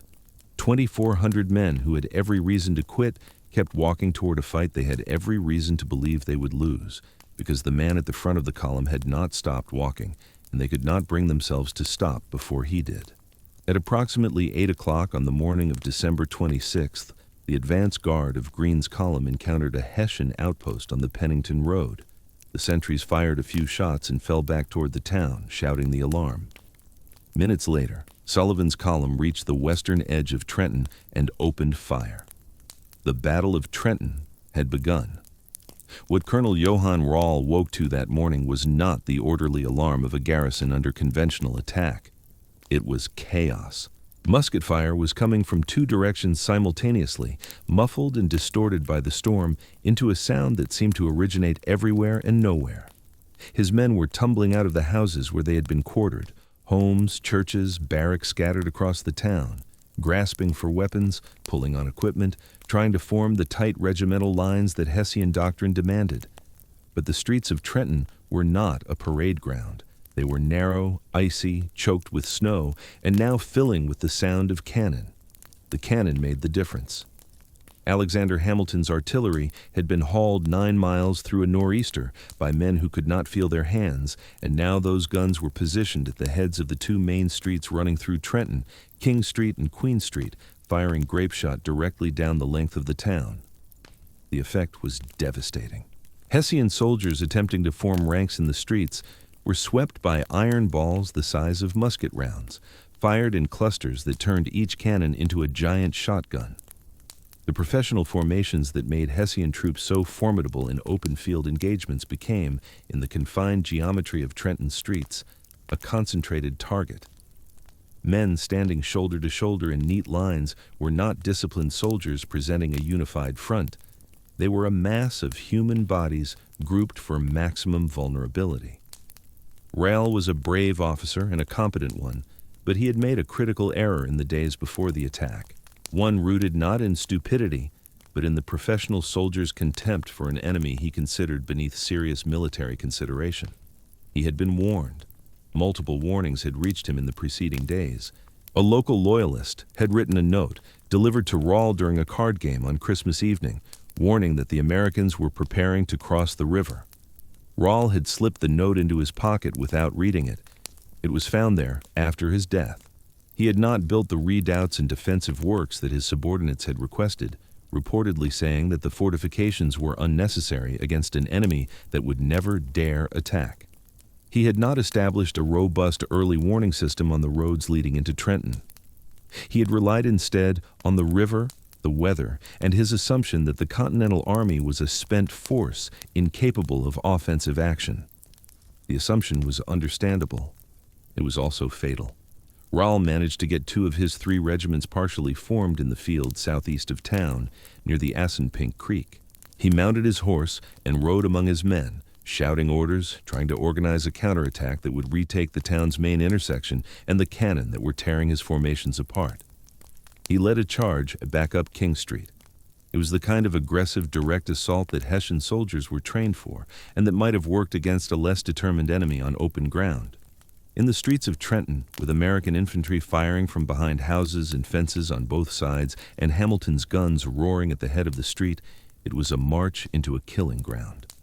The Hessians advanced into the teeth of the fire with extraordinary courage. They were driven back. Rall reformed them and tried again. Again, they were driven back. During the second charge, Rall was hit. A musket ball struck him in the side, and then another. He slumped on his horse, was caught by his men, and was carried to a nearby church. The wound was mortal. He would die the following day, the unread warning note still in his pocket. With Rall down, the Hessian command structure fragmented. Individual company and platoon commanders made independent decisions, some trying to fight, some trying to surrender, some trying to escape south across the Assunpink Creek Bridge. This was the bridge that General Ewing's force was supposed to have seized, and its openness now became the one flaw in Washington's improvised plan. Some Hessians did escape across it, perhaps 500 in total, fleeing south toward Bordentown. But the majority, disoriented, leaderless, battered by cannon fire, they could not effectively answer, because the storm had soaked their powder and rendered many of their muskets unfireable, began to surrender.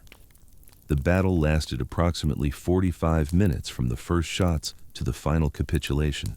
It was less a battle than a demonstration of what happens when surprise, terrain, weather, and artillery converge against a force that has been caught fundamentally unprepared. The Hessians were not poor soldiers. They were excellent soldiers in the wrong situation, commanded by an officer who had made assumptions that a desperate enemy exploited with lethal precision. The numbers told the story with brutal clarity. Of the approximately 1,500 Hessians in Trenton that morning, 22 were killed, 83 were wounded, and nearly 900 were captured, along with their muskets, bayonets, ammunition, 6 brass cannons, and a quantity of supplies that the Continental Army needed more than victory. Washington's losses were staggering in their absence, 0 killed in action. A small number wounded, including a young lieutenant named James Monroe, the future 5th President of the United States, who was hit by a musket ball in the shoulder and nearly bled to death before a surgeon clamped the severed artery. 2 men had frozen to death on the march. None died in the fighting. 0 killed in combat against professional European soldiers. In an attack launched 3 hours behind schedule, in daylight, without the support of 2/3 of the planned force, after a 9-mile march through a nor'easter by men who had not slept in over 24 hours, and many of whom had no shoes. Washington stood in the streets of Trenton as the Hessian prisoners were assembled, and for a moment the composure cracked. Not into despair. That fissure had been sealed on the retreat through New Jersey and would not reopen.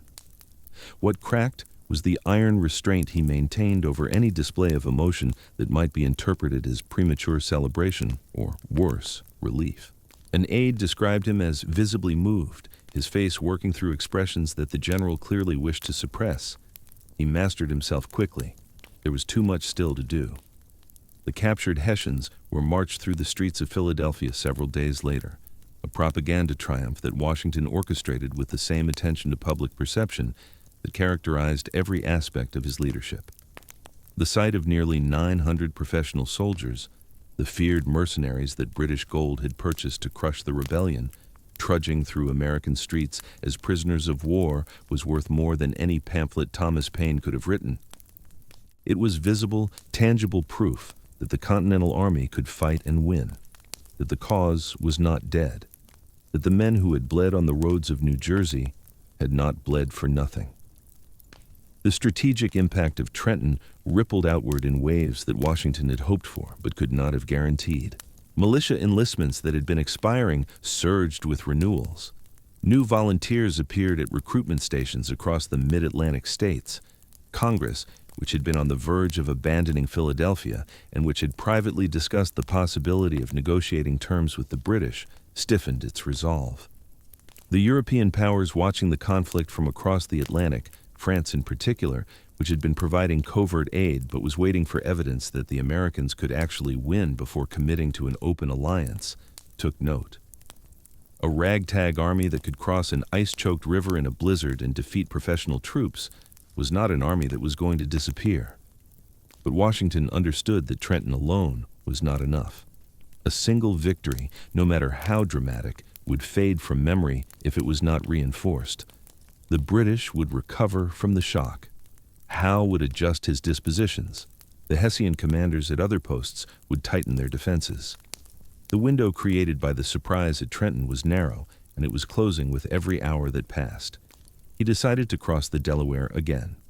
This decision was, in its way, more remarkable than the first crossing. The first had been made in desperation, when the alternative was the death of the army. The second was made in calculation, when the safe choice was to consolidate the victory and go into winter quarters. Washington chose risk over safety because he understood the psychological architecture of the moment.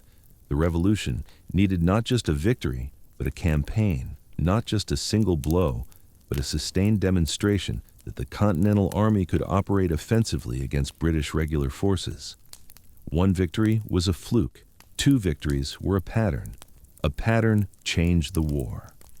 On December 30th, Washington marched his army back across the Delaware into New Jersey. He established a position at Trenton and waited. He didn't have to wait long. The British response was swift and furious. Lord Cornwallis, one of the most capable British generals, was dispatched from New York with a force of approximately 8,000 troops to find Washington and destroy him. Cornwallis marched south through New Jersey with a speed that reflected both his professional competence and the British command's embarrassment over Trenton. He intended to pin Washington against the Delaware and finish the rebellion in a single engagement. On January 2nd, 1777, Cornwallis reached Trenton and found Washington's army positioned south of the Assunpink Creek. There was a sharp engagement at the bridge, the same bridge that the Hessians had used to escape during the first battle, as American forces fought a delaying action that held the British on the north side of the creek until darkness fell. Cornwallis, surveying the American position, decided to wait until morning. His army was tired from the forced march. Washington was trapped with the Delaware at his back. There was no way across the river. Washington had used all the boats during his crossing. The American position would be overwhelmed at first light. Cornwallis reportedly told his officers that he would bag the Old Fox in the morning. The Old Fox had other plans. What Washington executed on the night of January 2nd was one of the most audacious tactical maneuvers of the 18th century. Under cover of darkness, he left a small detachment to maintain the campfires and make enough noise to convince the British sentries that the entire American army was still in position behind the creek. Then he marched his main force, silently, on roads that had been muffled with rags wrapped around wagon wheels and cannon carriages, around Cornwallis's left flank on a back road that led northeast toward Princeton. By dawn on January 3rd, Washington's army was not behind the Assunpink Creek where Cornwallis expected to find them. They were behind Cornwallis himself, marching toward the British garrison at Princeton, 12 miles to the northeast. Cornwallis woke to empty fortifications and the distant sound of cannon fire coming from the wrong direction. The Old Fox had vanished in the night, slipped the trap, and was now attacking his supply base. The Battle of Princeton was a sharper, more desperate engagement than Trenton. Washington's advance guard, led by Brigadier General Hugh Mercer, encountered 2 regiments of British regulars south of the town. The British charged with bayonets, the weapon the Continental Army feared most, because most American soldiers had no bayonets of their own, and because the disciplined, silent, remorseless advance of a British bayonet charge was specifically designed to break the nerve of troops who had never faced it. Mercer's men broke. Mercer himself was bayoneted 7 times after his horse was shot from under him. He refused to surrender, and the British soldiers stabbed him as he lay on the ground, mistaking him for Washington due to his officer's uniform. He would die 9 days later. The American line was collapsing. Militia were running. The British regulars were pressing their advantage with the mechanical efficiency of men who had been trained for exactly this situation. And then Washington appeared. He rode into the gap between the retreating Americans and the advancing British on his white horse, fully exposed to the fire from both sides, and he stopped. He was perhaps 30 yards from the British line. The musket balls were close enough that his aides covered their faces, unable to watch, certain they were about to see their commander killed. One of them, Colonel John Fitzgerald, later wrote that he pulled his hat over his eyes because he could not bear to witness the moment. Washington raised his hand and called the fleeing men to stand. His voice carried over the musket fire, that deep, calm voice that men followed not because it shouted louder than the chaos, but because it seemed to exist in a register that chaos could not reach. The men stopped running. They turned. They saw their commander sitting motionless on his horse between them and the bayonets, and whatever force it was that made men follow George Washington, call it charisma, call it presence, call it the accumulated weight of a man who had been asking them to trust him for 18 months and had never yet abandoned them. That force held. The line reformed. The Americans fired a volley at a range so close that they could see the buttons on British uniforms.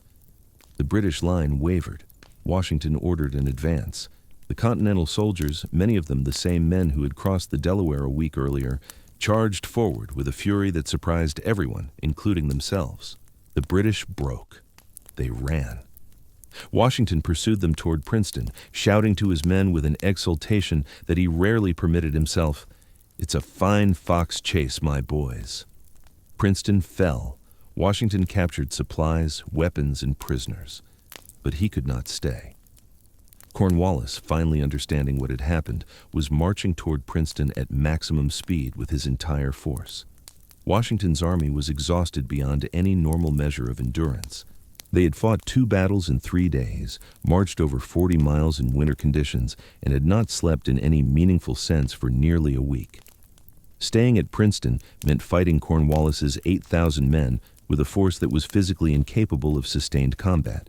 Washington withdrew north to Morristown, New Jersey, where the terrain, wooded hills, defensible approaches, proximity to supply routes offered the possibility of winter quarters that were both secure and strategically positioned to threaten British movements in central New Jersey. The British, badly shaken by the 1-2 combination of Trenton and Princeton, pulled back from most of their advanced positions in New Jersey and consolidated around New Brunswick and the coast. The chain of garrisons that Howe had established to control the state was effectively shattered. A campaign that the British had considered finished, the rebellion crushed, the Continental Army destroyed, had been reversed in 10 days. 10 days. From the crossing on Christmas night to the retreat to Morristown on January 3rd, in that span, Washington had fought 2 battles, won both, captured over 1,000 enemy soldiers, seized critical supplies, and fundamentally altered the strategic balance of the war. He had done it with an army that was barefoot, starving, unpaid, and barely functional. He had done it through a combination of audacity, tactical improvisation, and the personal magnetism that made men follow him into situations that every instinct of self-preservation said to flee. Frederick the Great of Prussia, widely considered the finest military mind in Europe, studied the Trenton-Princeton campaign and declared it the most brilliant military operation of the century. He did not mean it as praise for a single battle. He meant it as recognition of what Washington had understood instinctively, that the campaign was a single, continuous act of strategic imagination, from the crossing to Princeton, with each move flowing from the last and each victory creating the conditions for the next. The first crossing created surprise. Trenton created momentum. The second crossing created opportunity. The night march created dislocation. Princeton created a strategic transformation that no single battle, no matter how decisive, could have achieved alone. It was the 10 days that saved the Revolution. And the man who had orchestrated them, the man who had stood on the frozen riverbank at McConkey's Ferry and decided to cross, who had ridden between the lines at Princeton and dared the musket balls to find him, who had kept an army alive by refusing to let it die. That man was now, for the first time, not merely the commander of the Continental Army, but the indispensable figure of the American cause, the man without whom the entire enterprise would collapse. This was both Washington's greatest strength and the Republic's most dangerous vulnerability. But that reckoning lay in the future. The winter at Morristown was brutal, colder in some respects than the more famous winter at Valley Forge that would come a year later. But the Army survived. It recruited. It reorganized. Washington used the months of inactivity to do what he had been doing since Cambridge: build. Build supply chains, build command structures, build the institutional framework of an army that could endure not just a campaign, but a war that he knew would last years. He corresponded ceaselessly with Congress, demanding money, supplies, men, and authority, with a persistence that bordered on harassment and that was entirely justified by the scale of the need. He managed his officers, the ambitious, the incompetent, the brilliant, the treacherous, with a political skill that belied his reputation as a simple soldier. He navigated the treacherous waters between military necessity and civilian authority with a sensitivity that was not instinctive but learned, the product of his years watching British generals dismiss colonial legislatures and his conviction that the cause he served was not merely independence but self-governance, which meant that the army must always remain subordinate to the elected representatives of the people, even when those representatives were wrong, foolish, or maddening. This conviction, that military power must be controlled by civilian authority, was not a strategic calculation. It was a moral principle, and Washington held to it with the same iron discipline he applied to his temper, his ambition, and his appetites. Other generals in similar positions, commanding an army in a revolution, worshipped by their soldiers, frustrated by an incompetent legislature, had marched on their governments. It had happened in England, in Rome, in every republic that had ever given a popular general too much power and too little oversight. Washington never considered it. The thought existed in the political atmosphere around him.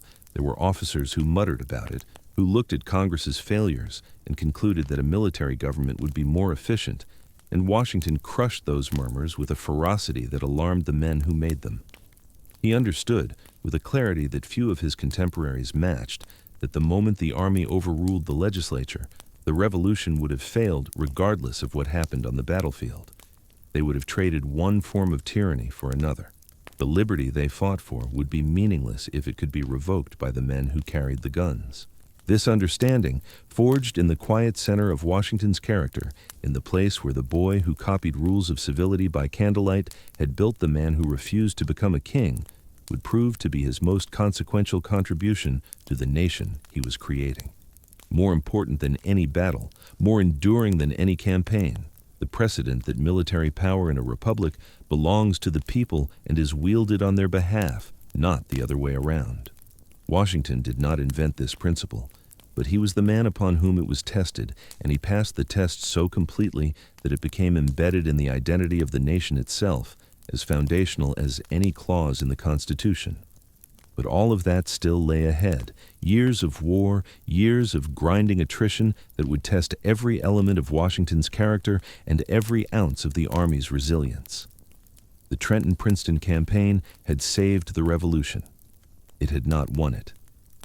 The British Empire remained the most powerful nation on earth. Its army was the best trained, best equipped, and best led military force in the Western world. Its navy controlled the Atlantic. Its treasury, though strained, dwarfed the resources available to the Continental Congress, which could not even reliably pay the soldiers who were fighting for its survival. The war that followed Trenton would be long, ugly, and uncertain. It would include defeats that made Long Island look like a minor setback. It would include a winter at Valley Forge that would test the Army's ability to endure suffering that had no enemy except cold, hunger, disease, and the indifference of a government that sent its soldiers to die and then forgot to feed them. It would include betrayals, most spectacularly that of Benedict Arnold, one of the most talented combat officers in either army, whose defection to the British in 1780 would shake the Continental Command to its foundations and provide Washington with the most personally wounding disappointment of the war. And it would include a relationship that changed everything. Not a military alliance, though it was that too, but something closer to the connection between a father and a son, played out against the backdrop of a war that neither could have won alone. The Marquis de Lafayette arrived in America in June of 1777, and from the moment he entered Washington's orbit, the emotional texture of the war changed. Marie-Joseph Paul-Yves Roch Gilbert du Motier, Marquis de Lafayette, was 19 years old. He was one of the wealthiest young men in France, heir to a fortune built on land and military service, orphaned at 13 when his father was killed by a British cannonball at the Battle of Minden.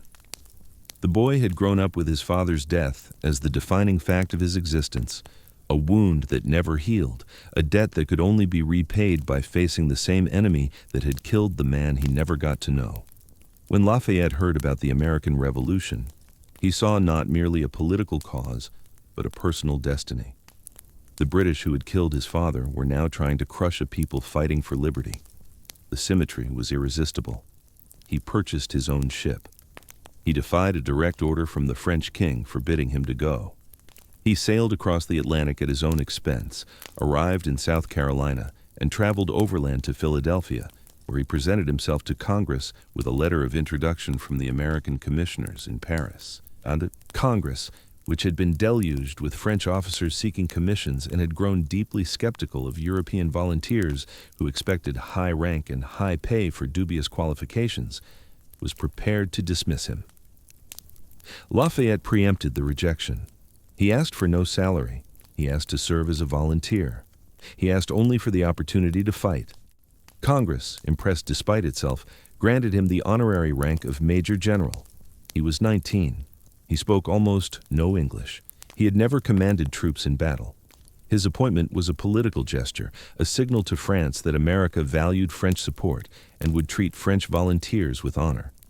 No one expected him to actually function as a general.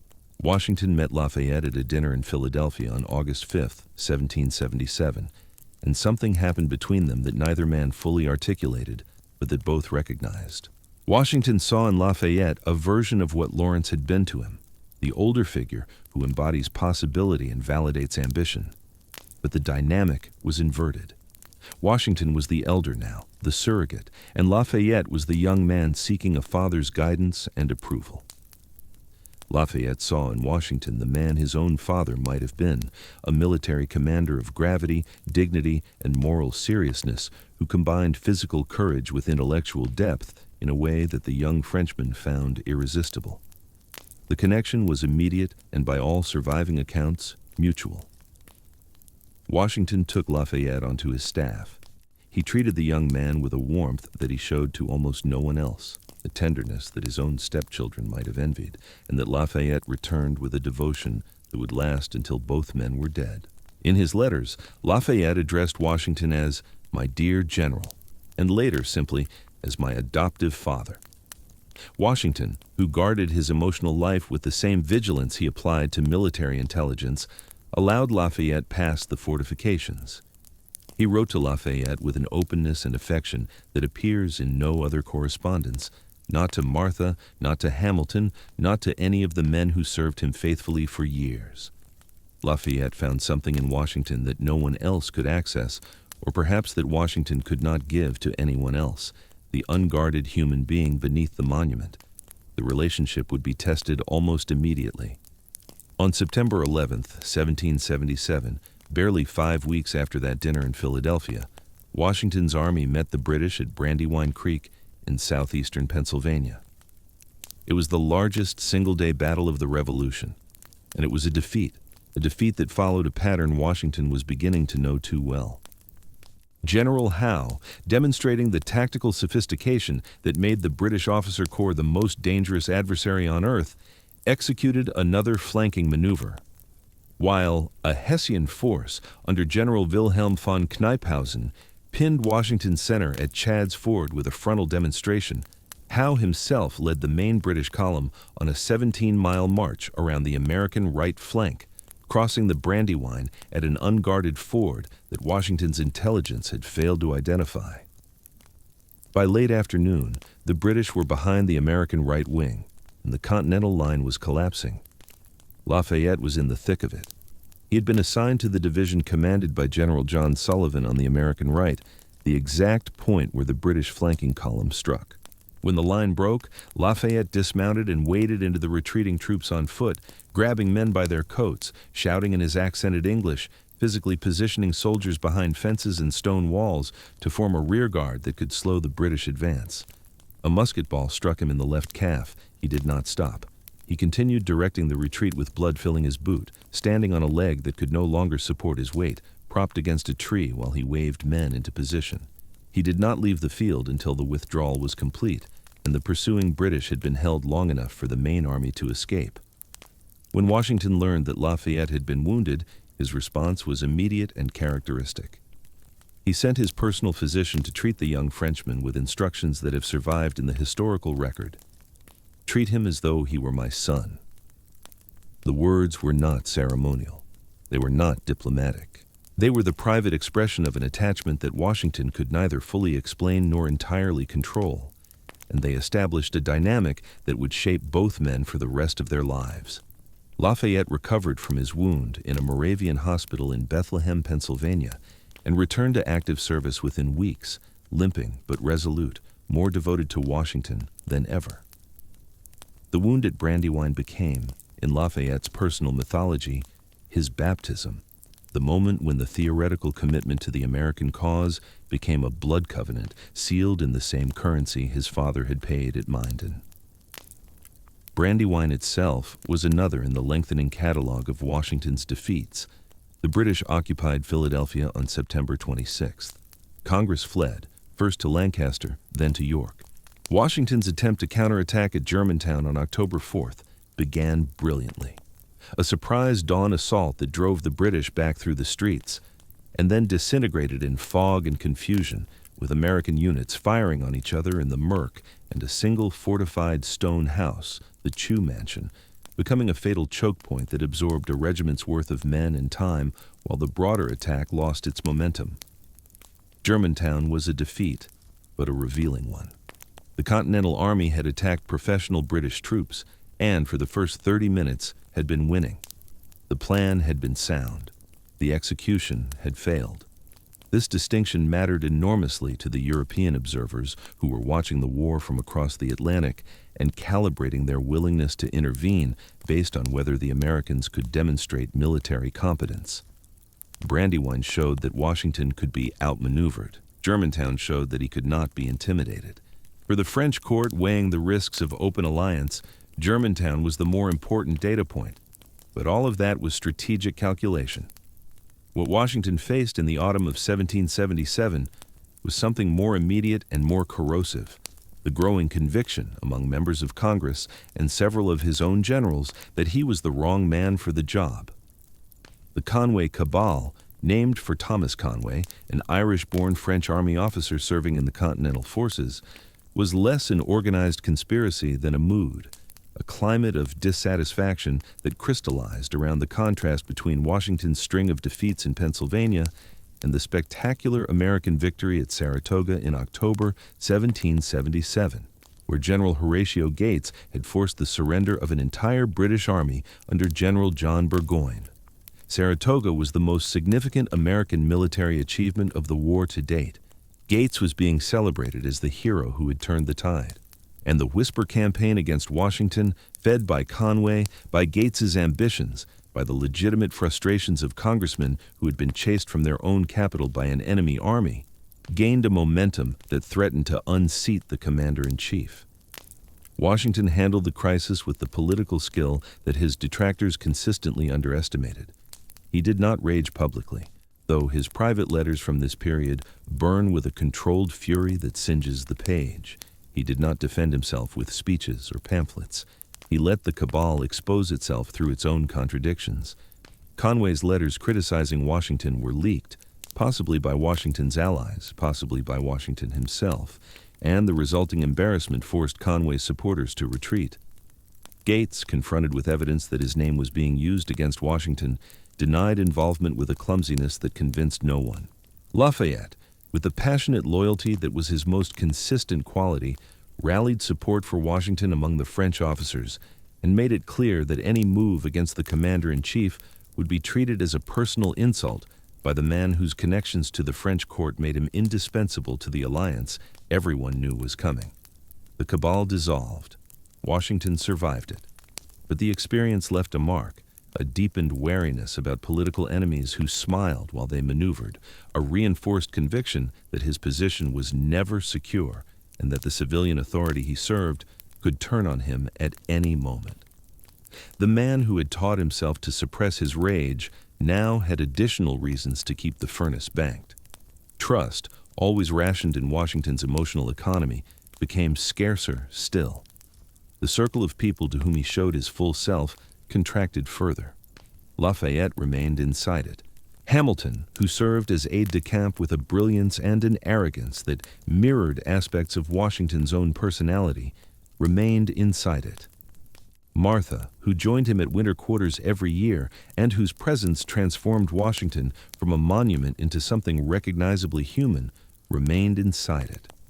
Almost everyone else operated at a distance that Washington maintained with the same deliberate architecture he had applied to his persona since adolescence. And then came Valley Forge. The winter encampment at Valley Forge from December 1777 to June 1778 has become the iconic image of Revolutionary War suffering, the Continental Army's Golgotha, the crucible through which the American cause passed on its way to eventual victory. The reality was both less mythic and more terrible than the popular image suggests. Valley Forge was not a battle. It was not a siege. It was a slow-motion catastrophe of logistics, politics, and institutional failure that killed approximately 2,000 soldiers, roughly 1 in 6 of the men encamped there, not through enemy action, but through cold, disease, and the inability of the Continental Congress to feed, clothe, and supply the army it had created. Washington chose the site, 20 miles northwest of British-occupied Philadelphia, for its defensive advantages: high ground, the Schuylkill River protecting one flank, open approaches that would give warning of any British advance. What the site did not offer was comfort, shelter, or sustenance. The army arrived in mid-December 1777, and the men immediately began constructing log huts according to specifications Washington had prescribed, 14 by 16 feet, housing 12 soldiers each, with clay-chinked walls and a fireplace at one end. The construction itself was an ordeal. The men had inadequate tools, insufficient clothing, and in many cases, no shoes. The log huts, when completed, were damp, smoky, and crowded. The fireplaces drew poorly, filling the interiors with a haze that irritated lungs already weakened by exposure and malnutrition. The food supply collapsed almost immediately. The Continental Army's commissary system, never adequate, effectively ceased to function during the Valley Forge winter. Congressional corruption, logistical incompetence, and the simple economic reality that farmers preferred to sell their produce to the British, who paid in hard currency, rather than to the Continental Army, which paid in depreciated paper money that was losing value by the week, combined to create shortages that were not merely uncomfortable, but lethal. There were days when the Army had no food at all. Washington's orders from this period document the crisis in language that escalates from frustration to barely contained fury. The Army must inevitably be reduced to one or other of these three things: starve, dissolve, or disperse. This was not rhetoric. It was a clinical assessment of three outcomes, any one of which would end the revolution as certainly as a British bayonet charge. The men ate fire cake, a paste of flour and water cooked on hot stones that provided calories but almost no nutrition.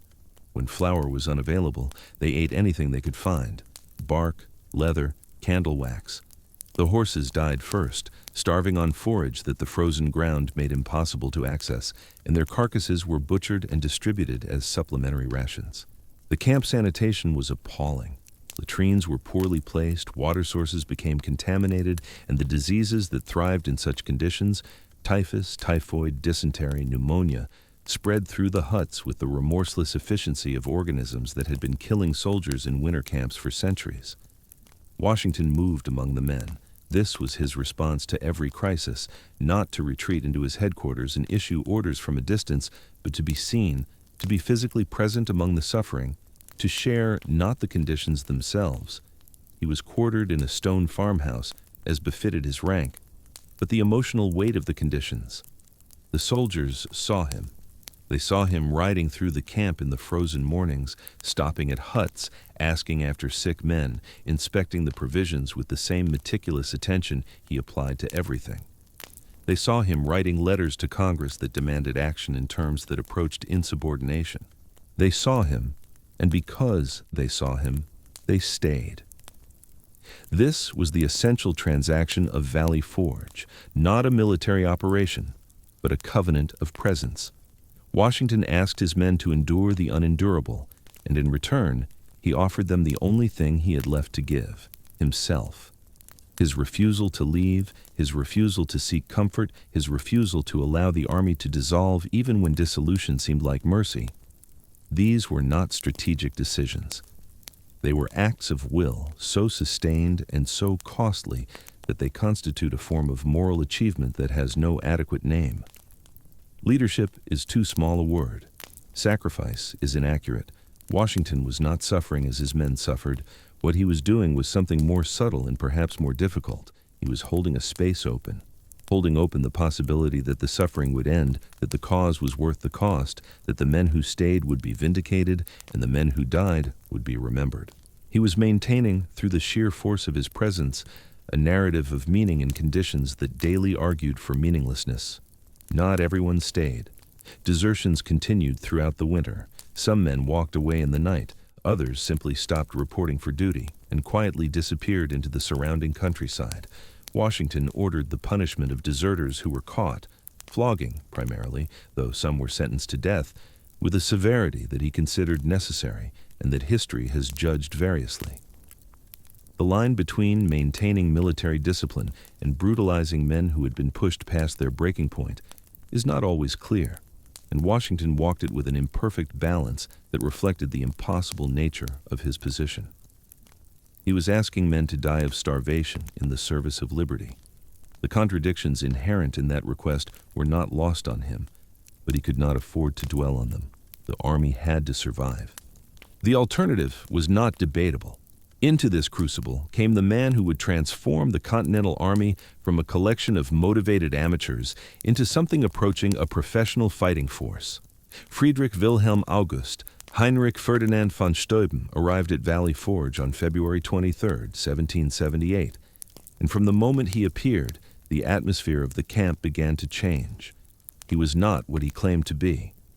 He presented himself as a former lieutenant general in the service of Frederick the Great of Prussia, the most prestigious military credential in the Western world. In reality, he had been a captain, dismissed from Prussian service under circumstances that remained deliberately vague and that likely involved debts, political difficulties, and his homosexuality, which would have been career-ending if publicly known. Benjamin Franklin, who had met Steuben in Paris and recognized both his genuine military knowledge and his usefulness to the American cause, had helped inflate his credentials for the benefit of Congress. The deception was harmless in the ways that mattered. Whatever his rank had been, Steuben possessed something the Continental Army desperately needed: a systematic understanding of how professional soldiers were trained, organized, and led. He spoke almost no English. He communicated through interpreters, primarily a young aide named Pierre Duponceau, and, when available, Alexander Hamilton, whose French was serviceable. The language barrier should have been an insurmountable obstacle. Instead, it became a kind of advantage. Steuben could not lecture. He could not deliver complex verbal instructions. He had to demonstrate. He had to show with his body what he meant with his mind. And so he went to the drill field personally, something no European officer of his supposed rank would have been expected to do, and he began teaching 100 hand-picked soldiers the fundamentals of Prussian military drill. The effect was electric. The men had been drilled before, but their training had been inconsistent. Different units followed different manuals, different officers taught different techniques, and the result was an army that could not execute basic maneuvers with the uniformity that battlefield effectiveness required. Steuben standardized everything. He wrote a drill manual, composed in French, translated by Duponceau and Hamilton, and distributed throughout the army, that covered the essentials: how to stand, how to march, how to load and fire in sequence, how to wheel and change formation, how to advance and retreat in order. He taught the bayonet, that weapon the Continental soldiers had always feared in British hands, showing them that a bayonet charge was not an expression of innate superiority, but a technique that could be learned, practiced, and used against the men who had wielded it against them. But Steuben's most important contribution was not technical. It was cultural. He understood, and he communicated this understanding to Washington with a directness that the commander-in-chief found refreshing, that the American soldier was fundamentally different from the European soldier and required a fundamentally different style of leadership. In Europe, soldiers obeyed because they feared punishment. They were the lowest class of society, pressed into service by poverty or coercion, and they were controlled through the systematic application of discipline that assumed the soldier was a machine to be operated rather than a person to be motivated. The American soldier was different. He was a volunteer. He had chosen to be here. He had opinions about why he was fighting and what he expected from the men who led him. He would not be driven like a draft animal. He had to be persuaded, respected, and led by officers who understood that their authority derived not from their commission, but from the confidence of the men under their command. This insight, that Republican soldiers required Republican leadership, was perhaps the most important intellectual contribution any foreign officer made to the American cause. Washington had understood it instinctively. Steuben articulated it systematically. Together, they rebuilt the Continental Army during the frozen months at Valley Forge into something that would emerge in the spring of 1778 fundamentally transformed, not yet the equal of the British Army in firepower or experience, but capable of meeting it on the battlefield without the disastrous collapses that had characterized Long Island, Brandywine, and Germantown. The transformation would be tested within weeks of leaving Valley Forge at a place called Monmouth Courthouse, and the result would vindicate everything Steuben had taught and everything Washington had endured. But before that test came, the news that changed the war. On May 6, 1778, Washington received official word of what he had been working toward for over a year. France had formally recognized the United States and entered into a military alliance against Great Britain.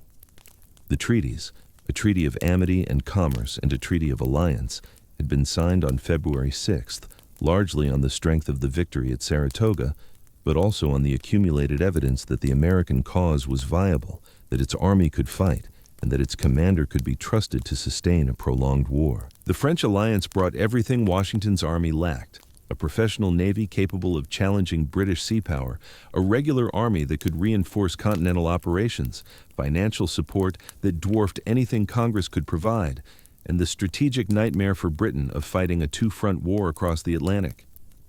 The alliance also brought Lafayette's deepest wish to fruition. He was no longer a private volunteer serving a rebel cause.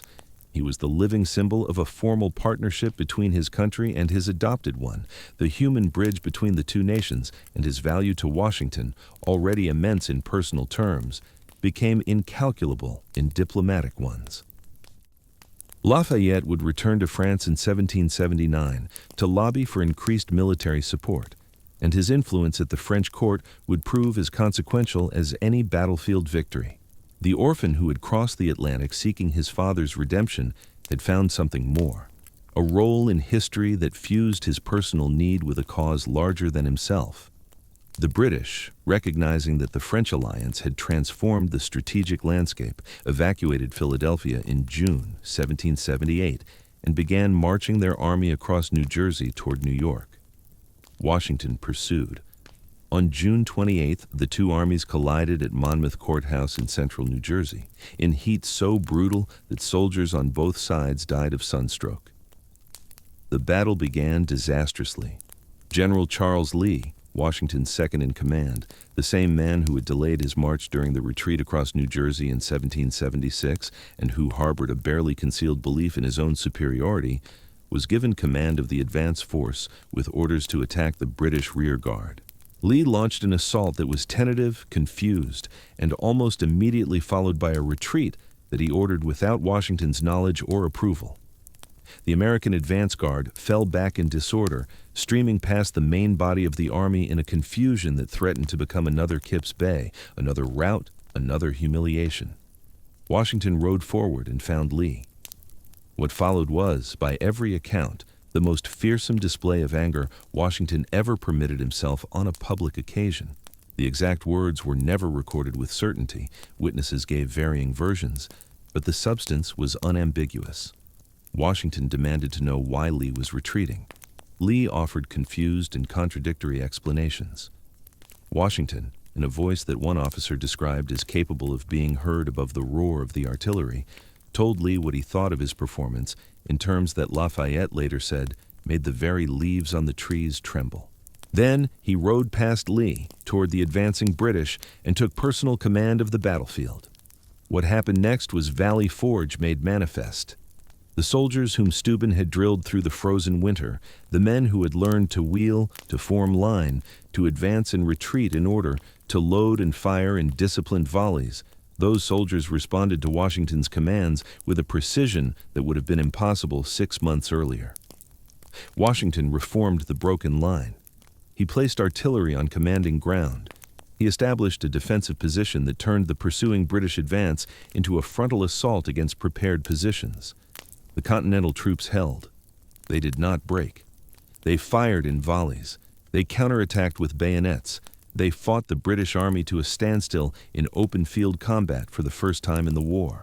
The Battle of Monmouth was technically a draw. Both armies held the field at nightfall, and the British slipped away toward New York during the night. But it was a transformative draw. The Continental Army had met the British in a stand-up fight on open ground, without the advantage of fortifications or surprise, and had matched them. The army that had fled at Kip's Bay, that had been flanked at Brandywine, that had collapsed at Germantown, had stood its ground at Monmouth and traded blow for blow with the finest infantry in the world. Steuben's training, Washington's leadership, and the accumulated experience of 2 years of war had combined to produce something that had not existed before, an American army that could fight on European terms and survive.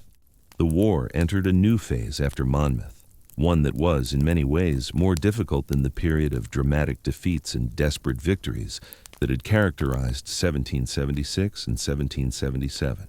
The British, reinforced by their recognition that the northern colonies could not be subdued by conventional campaigning, shifted their strategic focus to the south, where they believed loyalist support was stronger and where the plantation economy created vulnerabilities that could be exploited. Washington remained in the north, watching, waiting, maintaining his army in a state of readiness that required a daily expenditure of political energy, logistical creativity, and personal willpower that drained him more thoroughly than any battle. The years from 1778 to 1781 were the war's long middle, the grinding, unglamorous, strategically essential period during which Washington did something that received none of the glory of Trenton or Princeton, but that required more skill, more patience, and more moral courage than either. He kept the army alive. Month after month, year after year, he held together an institution that was perpetually underfunded, undermanned, and undervalued by the government it served. He managed a French alliance that was essential but complicated. French and American strategic priorities did not always align. French naval operations were subject to Caribbean hurricane seasons and European politics, and the coordination required between two armies that spoke different languages and operated under different command structures was a diplomatic challenge as demanding as any military one. He suppressed mutinies. There were 2 serious ones in the Pennsylvania and New Jersey lines in January 1781, when soldiers who had not been paid in months and whose enlistments had been extended without their consent took up arms against their own officers. He navigated the Benedict Arnold crisis, absorbing the betrayal of a man he had trusted and admired without allowing the shock to paralyze his command. He managed his own officers, whose jealousies, ambitions, and rivalries threatened the army's cohesion as surely as any British offensive. And through all of it, he waited for the moment, the strategic opening that would allow him to concentrate his forces and the French forces against a British army in conditions that favored a decisive engagement. He had been planning such an operation for years, an attack on New York, the British stronghold, using combined Franco-American land and naval forces. He had proposed it to the French repeatedly. The French had demurred, judging New York too heavily defended and the risks too great. The moment when it came not from planning but from opportunity, and it came not at New York but 500 miles to the south, in a place where a British army had trapped itself on a peninsula in Virginia, confident that the Royal Navy would protect its position and provide evacuation if necessary. The British commander at Yorktown was Lord Cornwallis, the same general who had chased Washington across New Jersey in 1776 and who had declared he would bag the old fox in the morning before waking to find the fox gone and Princeton burning. Cornwallis had been conducting a campaign in Virginia through the summer of 1781, and in August he had fortified a position at Yorktown on the York River near the Chesapeake Bay, under orders from his superior, General Henry Clinton in New York, to establish a deep-water port that could maintain naval communication between the southern and northern theaters. The position was strong as long as the British controlled the sea. If the Royal Navy held the Chesapeake, Cornwallis could be reinforced or evacuated at will. If the Royal Navy lost the Chesapeake, Cornwallis was trapped, penned on a peninsula between the York River and a besieging army with no escape route and no hope of relief. Everything depended on the water. In late August 1781, Washington learned that the French Admiral François-Joseph Paul de Grasse was sailing from the Caribbean to the Chesapeake Bay with a fleet of 28 warships and 3,000 additional French troops. The window was narrow. De Grasse could remain on the American coast only until mid-October before Caribbean commitments demanded his return. But the opportunity was unprecedented.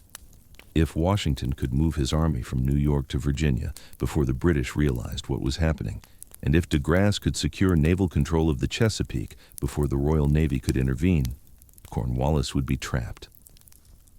The conditions for the decisive battle Washington had been waiting for since 1775 would finally exist. Washington made the decision with a speed that stunned his own staff.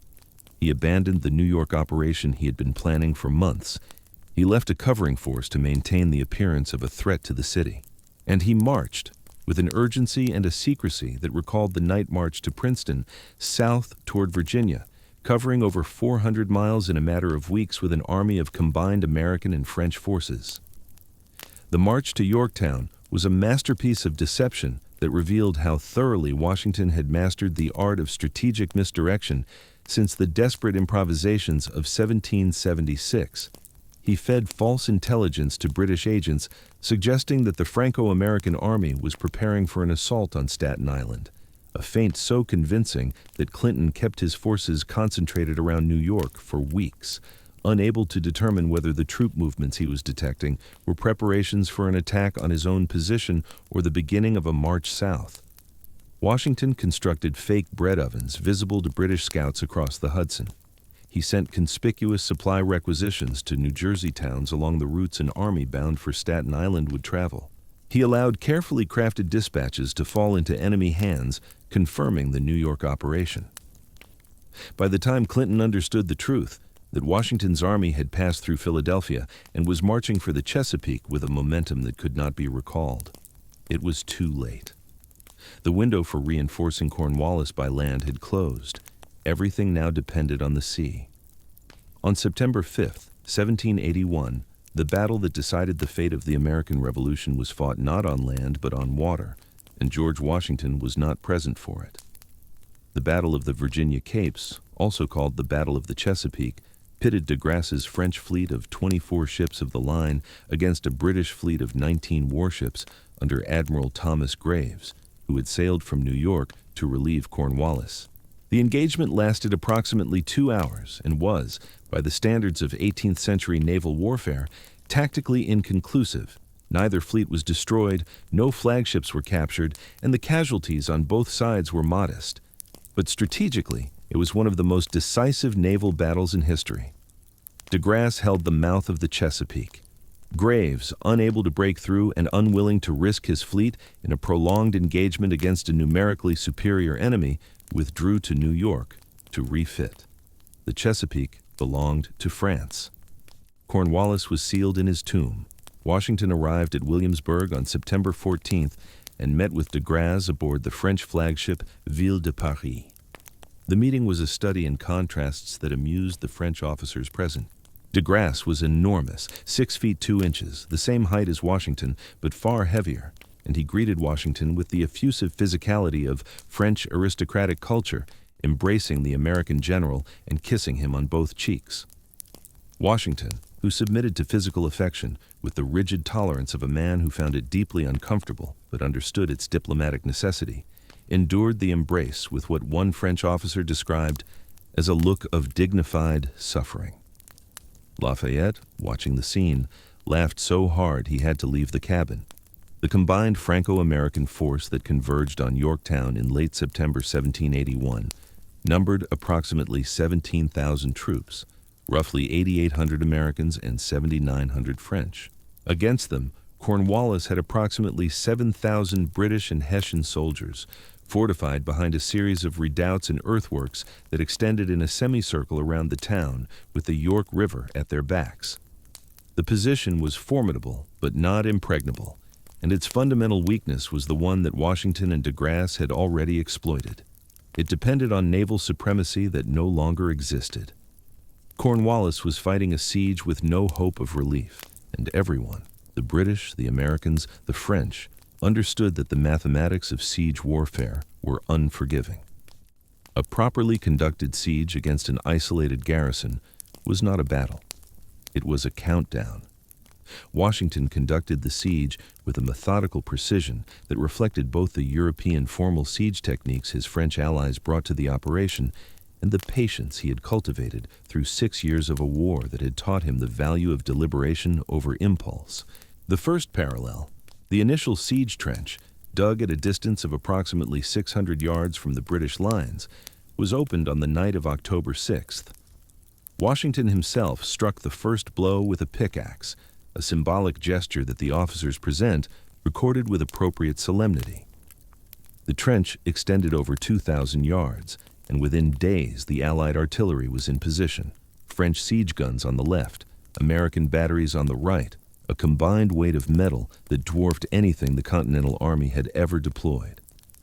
The bombardment began on October 9th, and its effect on the British position was devastating.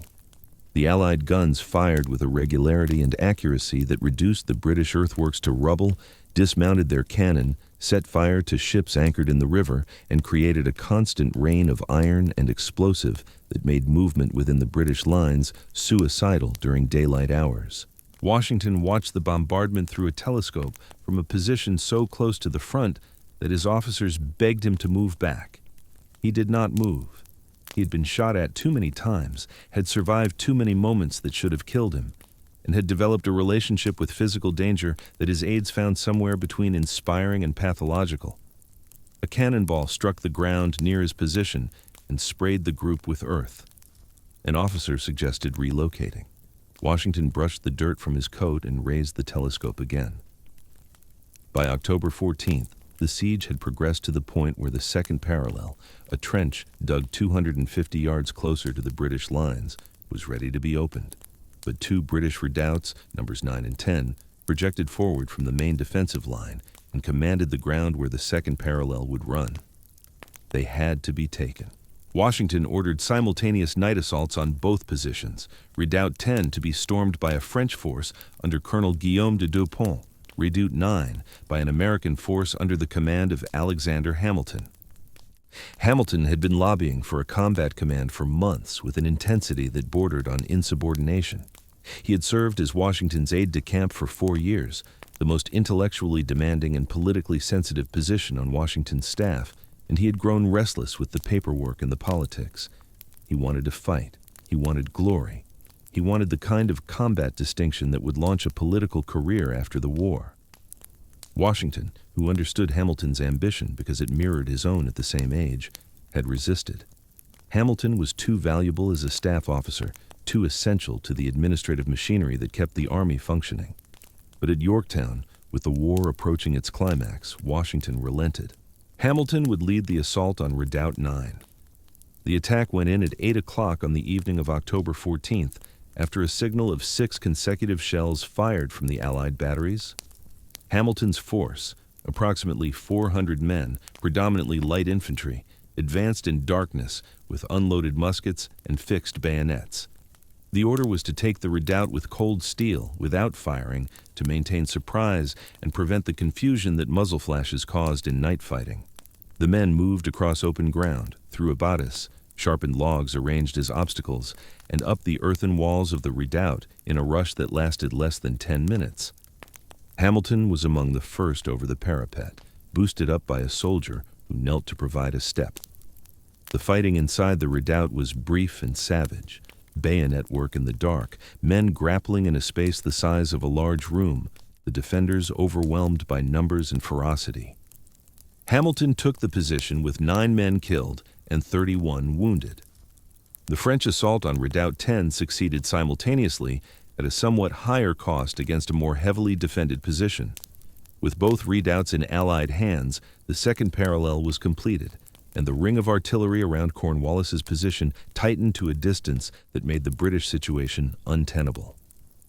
Cornwallis attempted a desperate escape on the night of October 16th, ferrying troops across the York River to Gloucester Point with the intention of breaking out through the thin Allied lines on the north side and marching overland to New York. A sudden violent storm, the same kind of storm that had aided Washington at the Delaware, at Brooklyn, at Trenton, as though the weather itself had chosen a side, scattered the boats and forced Cornwallis to abandon the attempt. By morning, his remaining troops on the Gloucester side were ferried back. The escape route was closed. On the morning of October 17, 1781, the 4th anniversary of the British surrender at Saratoga, a single British drummer appeared on the parapet of the British fortifications, beating a rhythm that could not be heard over the thundering Allied guns, but that could be seen.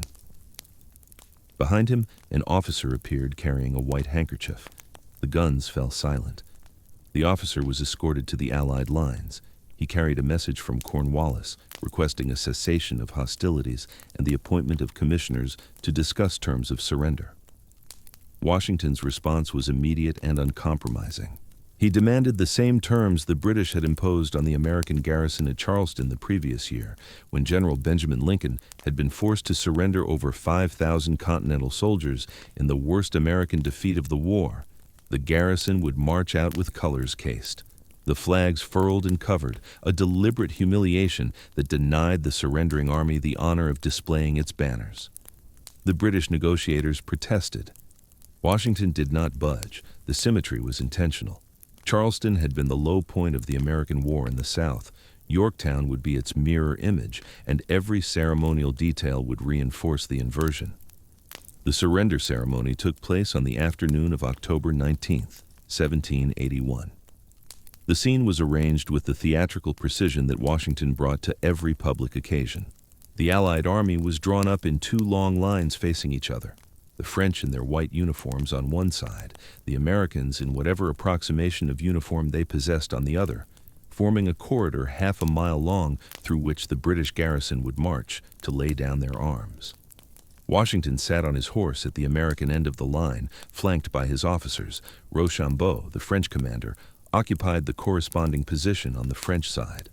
Lafayette was nearby, the young man who had arrived 4 years earlier, unable to speak English, now watching the culmination of everything he had crossed an ocean to achieve. The British marched out at 2 o'clock. Cornwallis was not among them. He had sent word that he was ill, whether genuinely sick or simply unable to face the humiliation of personal surrender has been debated ever since, and had delegated the ceremony to his second-in-command, Brigadier General Charles O'Hara. O'Hara rode toward the Allied lines and made directly for Rochambeau, extending his sword to the French general in what was either a genuine mistake or a deliberate insult, the implication being that the British preferred to surrender to a fellow European professional rather than to the rebel colonial they considered illegitimate. Rochambeau, with exquisite diplomatic correctness, declined the sword and gestured toward Washington. O'Hara turned his horse and approached the American commander.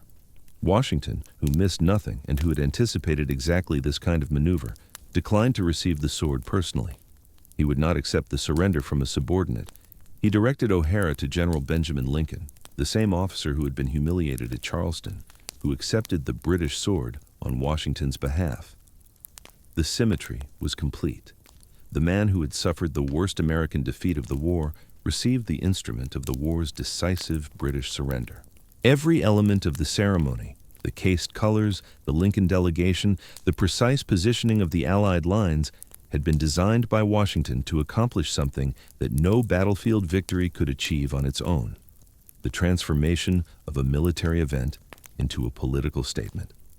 This was not merely an army surrendering.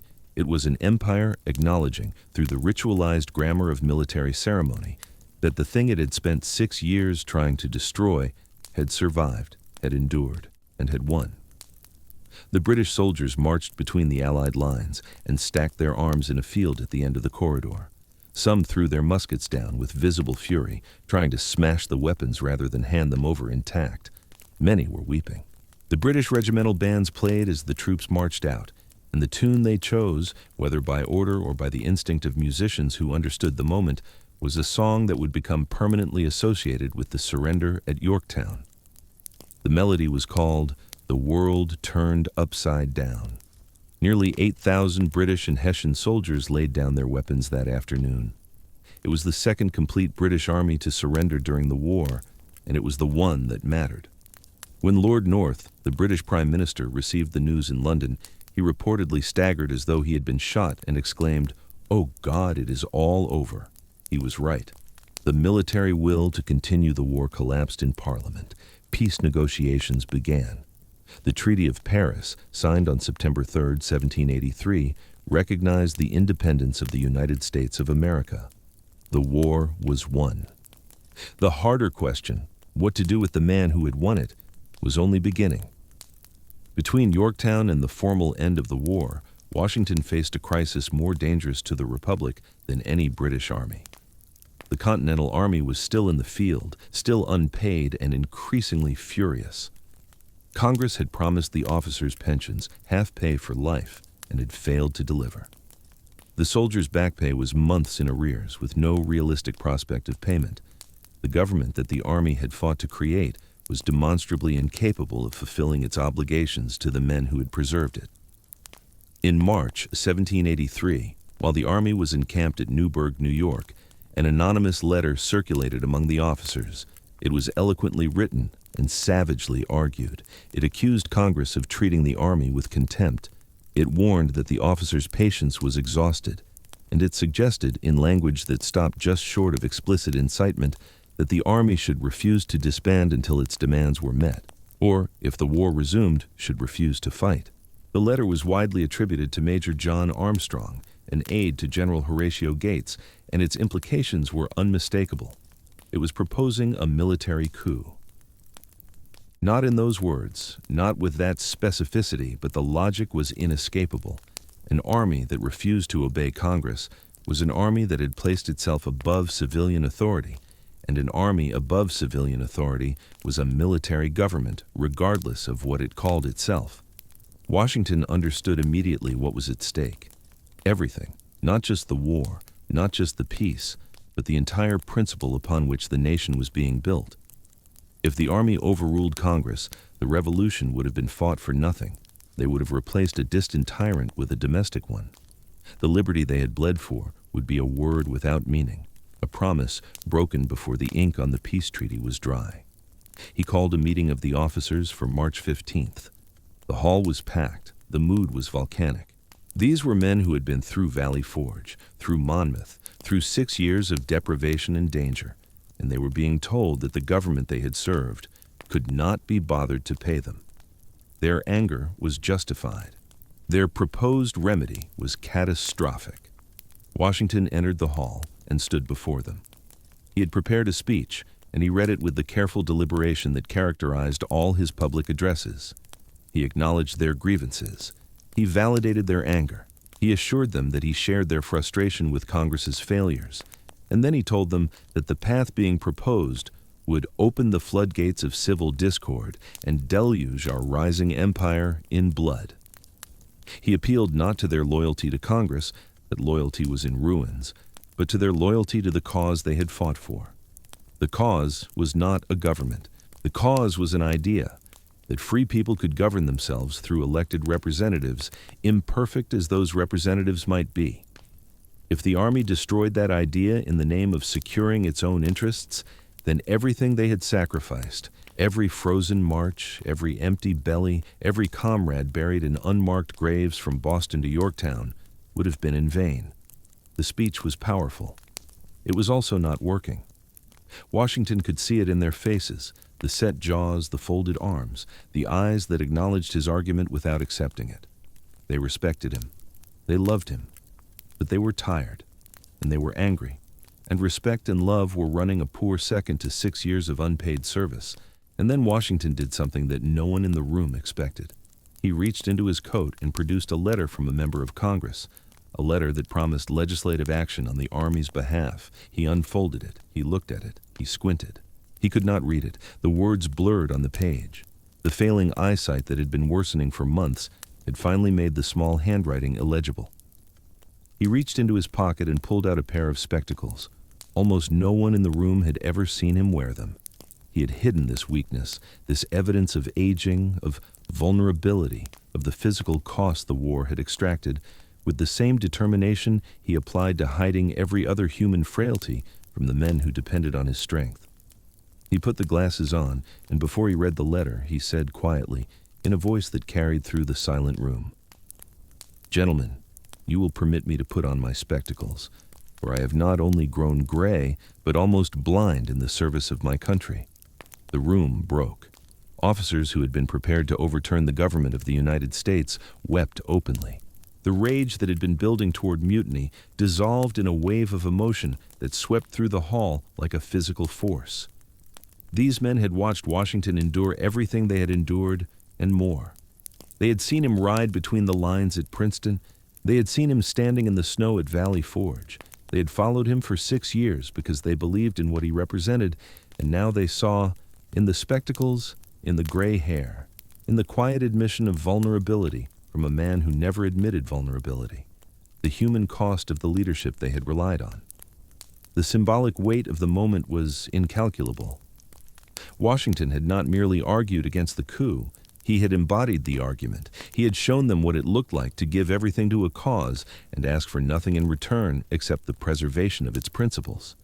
The officers voted overwhelmingly to reject the anonymous letter and to reaffirm their confidence in Congress. The Newberg conspiracy was over. The Republic survived. Historians have debated whether the moment with the spectacles was spontaneous or calculated, whether Washington genuinely could not read the letter, or whether he recognized the theatrical opportunity and seized it with the same instinct for public performance that had led him to wear his uniform to the Continental Congress 8 years earlier. The question is unanswerable, and it is also irrelevant. Whether calculated or spontaneous, the effect was the same. The most dangerous internal crisis of the American founding was diffused by a single gesture of human vulnerability from the man who had made himself the symbol of inhuman endurance. On November 25, 1783, the last British troops evacuated New York City. Washington rode in at the head of the Continental Army and received the adulation of a city that had been under British occupation for 7 years. The celebrations were genuine, chaotic, and laced with the particular intensity of people who had endured a long occupation and were experiencing freedom as a physical sensation. The absence of redcoats, the return of familiar faces, the sudden disorienting reality that the war was actually over. On December 4th, Washington gathered his remaining officers at Fraunces Tavern in Lower Manhattan for a farewell that has become one of the most poignant scenes in American history. The room was small. The men were few. The vast majority of the army had already gone home, melting back into the civilian population with a speed that reflected both their eagerness to resume their lives and their frustration with a government that had failed to compensate them for their service.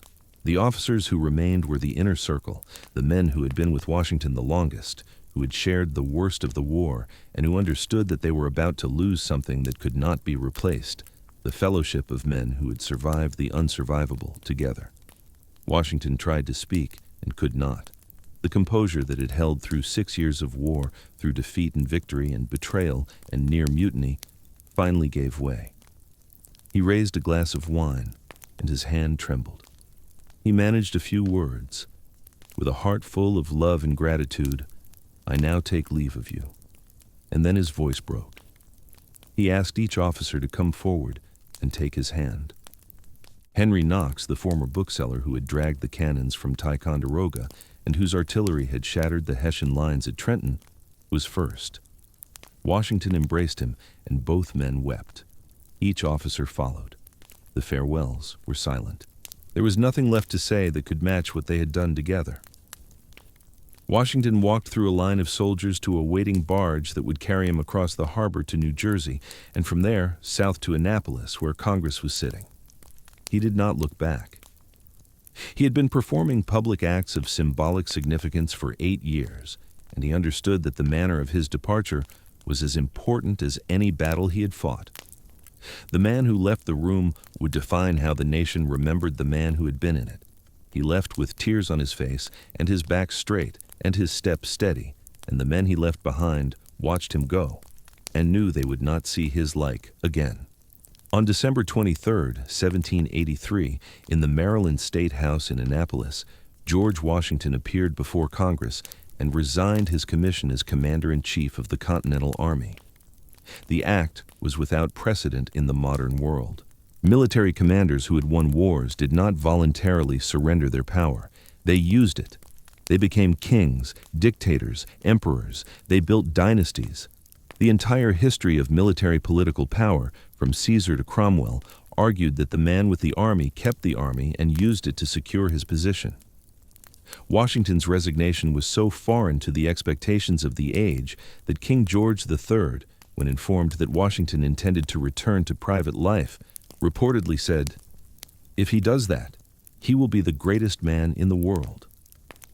Washington did it. He stood before the assembled delegates of Congress, read a short address in a voice that trembled with emotion, surrendered the document that had made him the most powerful man in America, and went home to Mount Vernon. He arrived on Christmas Eve, 1783, almost exactly 7 years after he had stood on the banks of the Delaware and wagered everything on a single night. He was 51 years old. He was tired in a way that sleep could not remedy. He wanted to be a farmer. He wanted to rebuild Mount Vernon, which had deteriorated during his absence.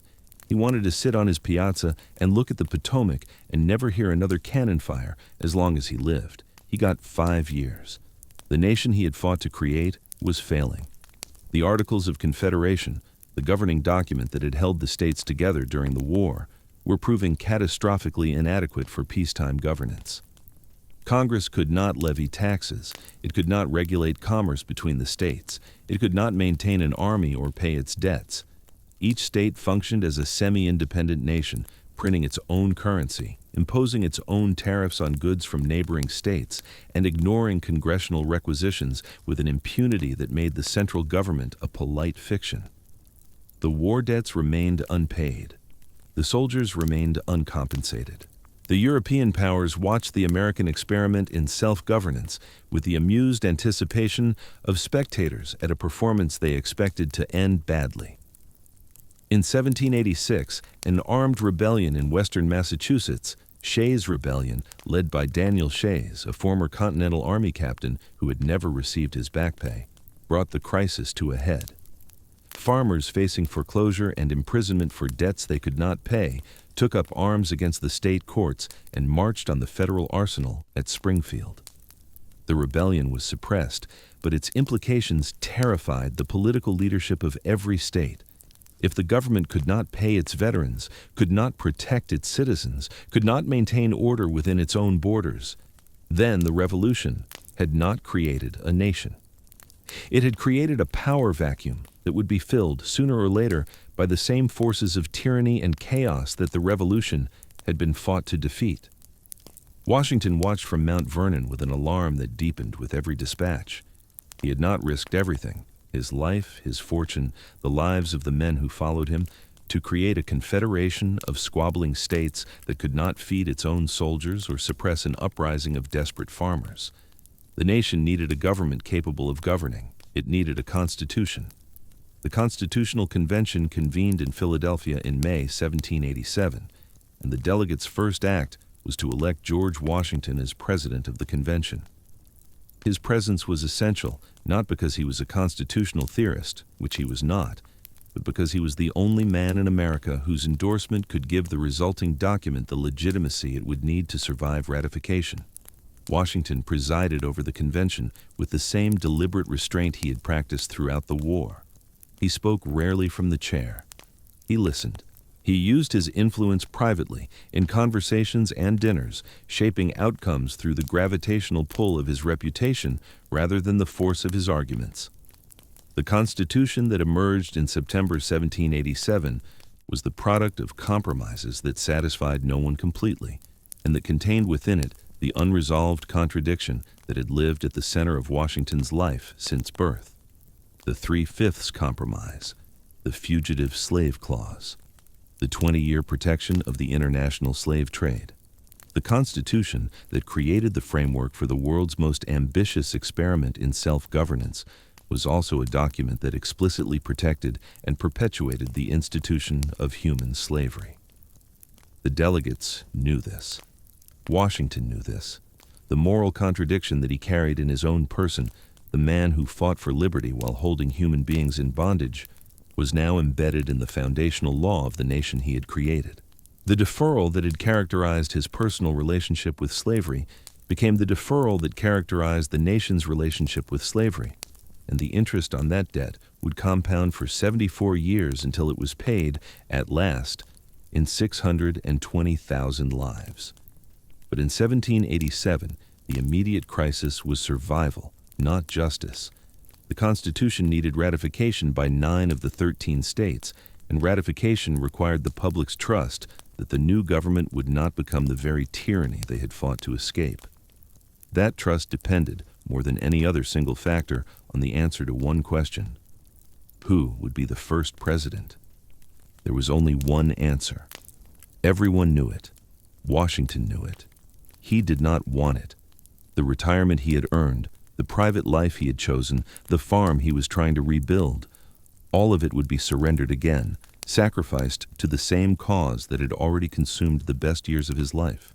He had given the nation his youth, his health, and his fortune. Now it wanted the rest. He was elected unanimously by the Electoral College on February 4th, 1789. He was the only president in American history to receive every electoral vote. He accepted with the same reluctance and the same sense of duty that had characterized his acceptance of the military command 14 years earlier. In his inaugural address, delivered on April 30th, 1789, on the balcony of Federal Hall in New York City, his hands trembled and his voice was barely audible to the crowd assembled below. He was terrified, not of the office. He had commanded armies and faced death with equanimity, but of the precedent. Every action he took, every decision he made, every norm he established would define the presidency for every man who followed him. He was not merely governing, he was inventing the job. And the job, as he understood it, was the most dangerous concentration of power the Republic would ever create. A single individual wielding executive authority over a free people, restrained only by a document and by the character of the man who held the office. Washington's presidency was, in essence, an 8-year exercise in self-restraint, the final and most consequential application of the discipline he had been building since he was 16 years old, copying rules of civility by candlelight. He established precedents with the deliberate care of a man laying stones in a foundation he knew would bear the weight of centuries. He insisted on being addressed as Mr. President, rather than the more monarchical titles some senators proposed. His Highness and His Most Benign Highness were seriously suggested, and Washington rejected them with a quiet firmness that concealed what must have been considerable alarm. He held weekly receptions, levees, that were open to any respectably dressed citizen, establishing the principle that the president was accessible to the public rather than sequestered behind the ceremonial barriers that surrounded European heads of state. He limited himself to 2 terms, not because the Constitution required it. It did not until the 22nd Amendment was ratified in 1951, but because he believed that the voluntary transfer of power was the single most important precedent he could set. A president who served for life was a king with a different title.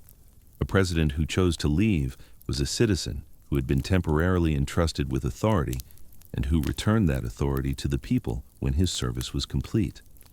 Every one of these decisions was contested. Everyone required Washington to navigate between factions that were already hardening into the political parties he despised. On one side, Alexander Hamilton, now Secretary of the Treasury, brilliant, imperious, and convinced that the nation's survival depended on a strong central government with the financial infrastructure to match, argued for an assertive executive, a national bank, a standing army, and a commercial economy that would tie the nation's wealthy elite to the federal government through bonds of financial self-interest. On the other side, Thomas Jefferson, Secretary of State, equally brilliant, equally convinced of his own rightness, and fundamentally suspicious of concentrated power in any form. argued for a limited federal government, an agrarian economy, and a strict interpretation of the Constitution that would preserve the sovereignty of individual states. Washington stood between them and tried to hold the center. It was the most exhausting work of his life. More draining than Valley Forge, more frustrating than the retreat across New Jersey, more politically perilous than the Newberg conspiracy. Hamilton and Jefferson despised each other with an intensity that poisoned every cabinet meeting, and that Washington, with his preference for consensus and his horror of faction, found genuinely distressing. He agreed with Hamilton on most economic questions and signed the bill creating the Bank of the United States over Jefferson's constitutional objections. He agreed with Jefferson on most questions of Republican principle and shared his instinctive suspicion of anything that resembled monarchy.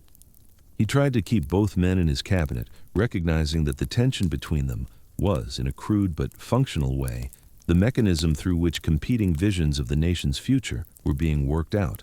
When both men eventually resigned, Jefferson in 1793, Hamilton in 1795, Washington lost not just two advisors, but the creative friction that had, for all its ugliness, produced policy of remarkable sophistication.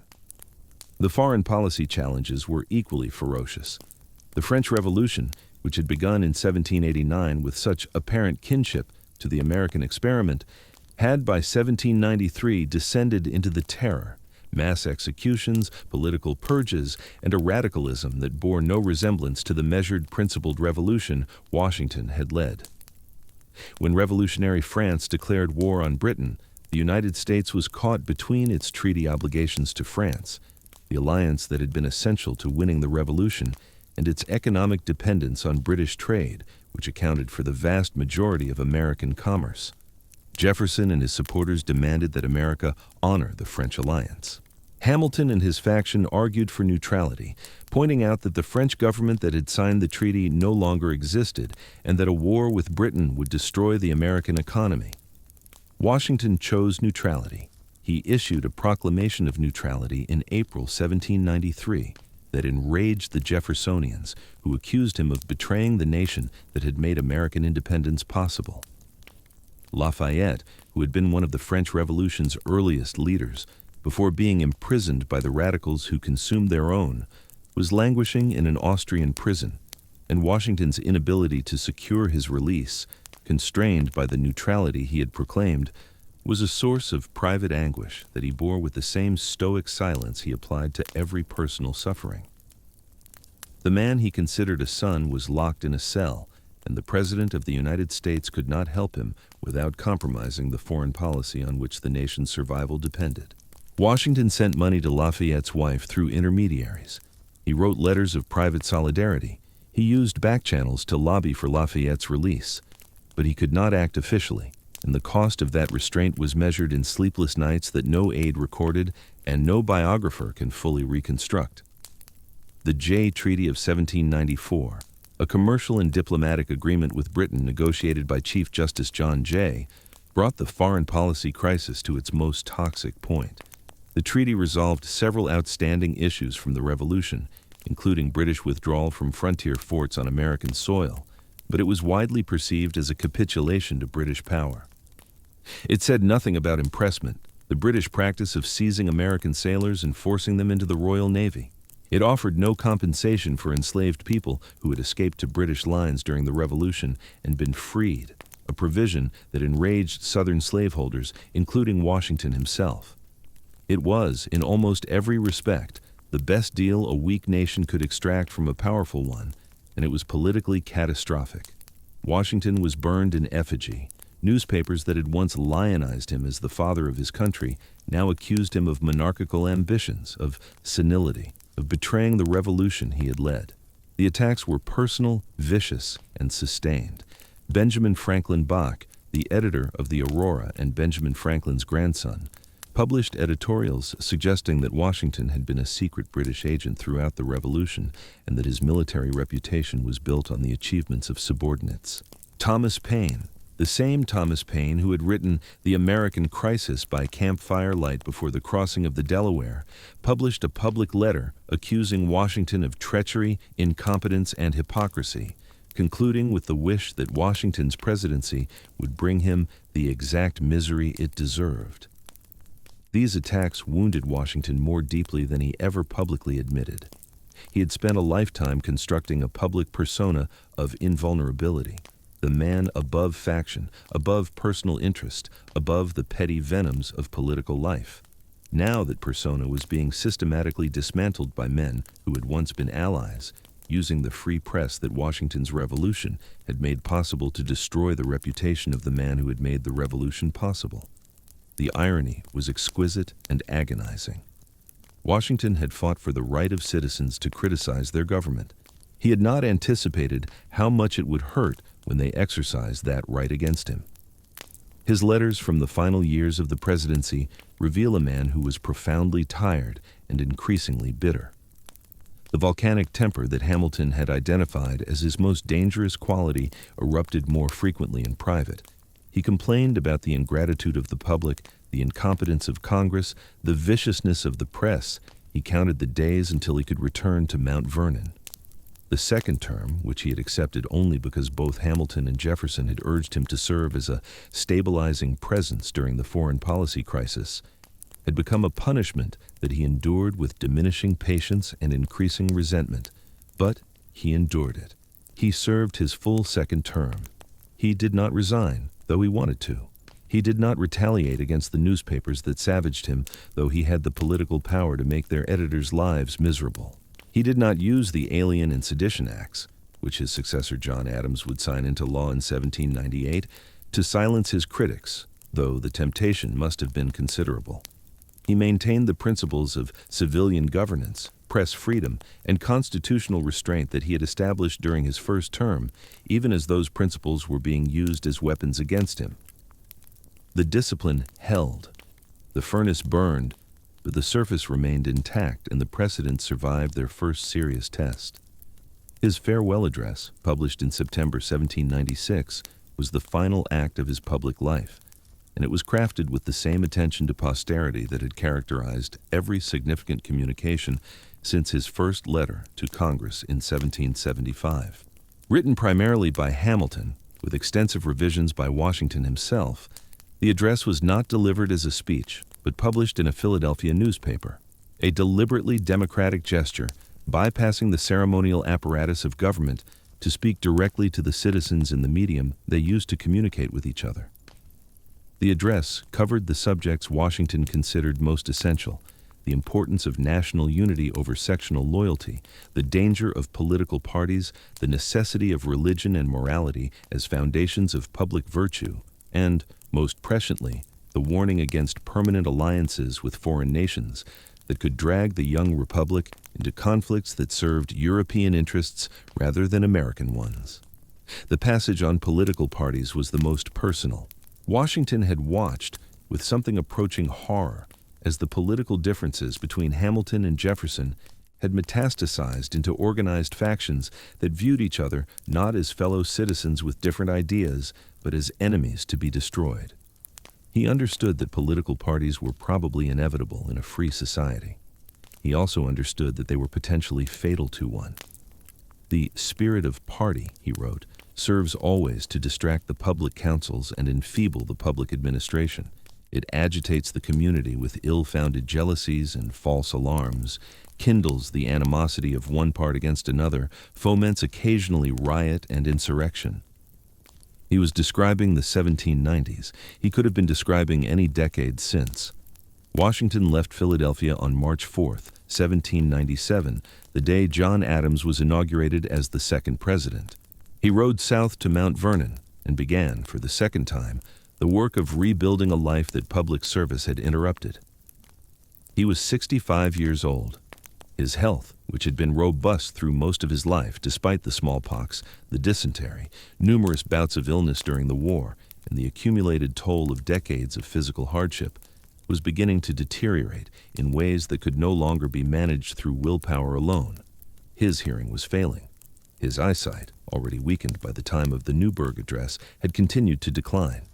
The dental problems that had plagued him since his 20s had progressed to the point where he had lost all of his natural teeth and relied entirely on dentures that caused him constant pain and distorted the shape of his face.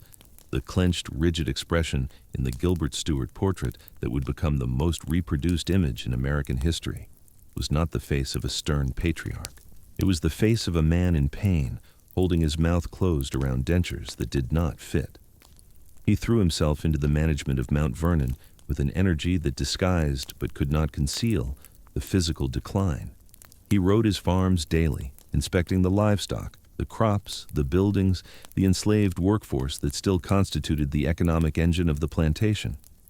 He entertained visitors in a stream that was unceasing and frequently unwelcome. Mount Vernon had become a pilgrimage site, and Washington's sense of Virginia hospitality would not allow him to turn away anyone who appeared at his door, even when the flow of guests strained the household's resources and his own patience.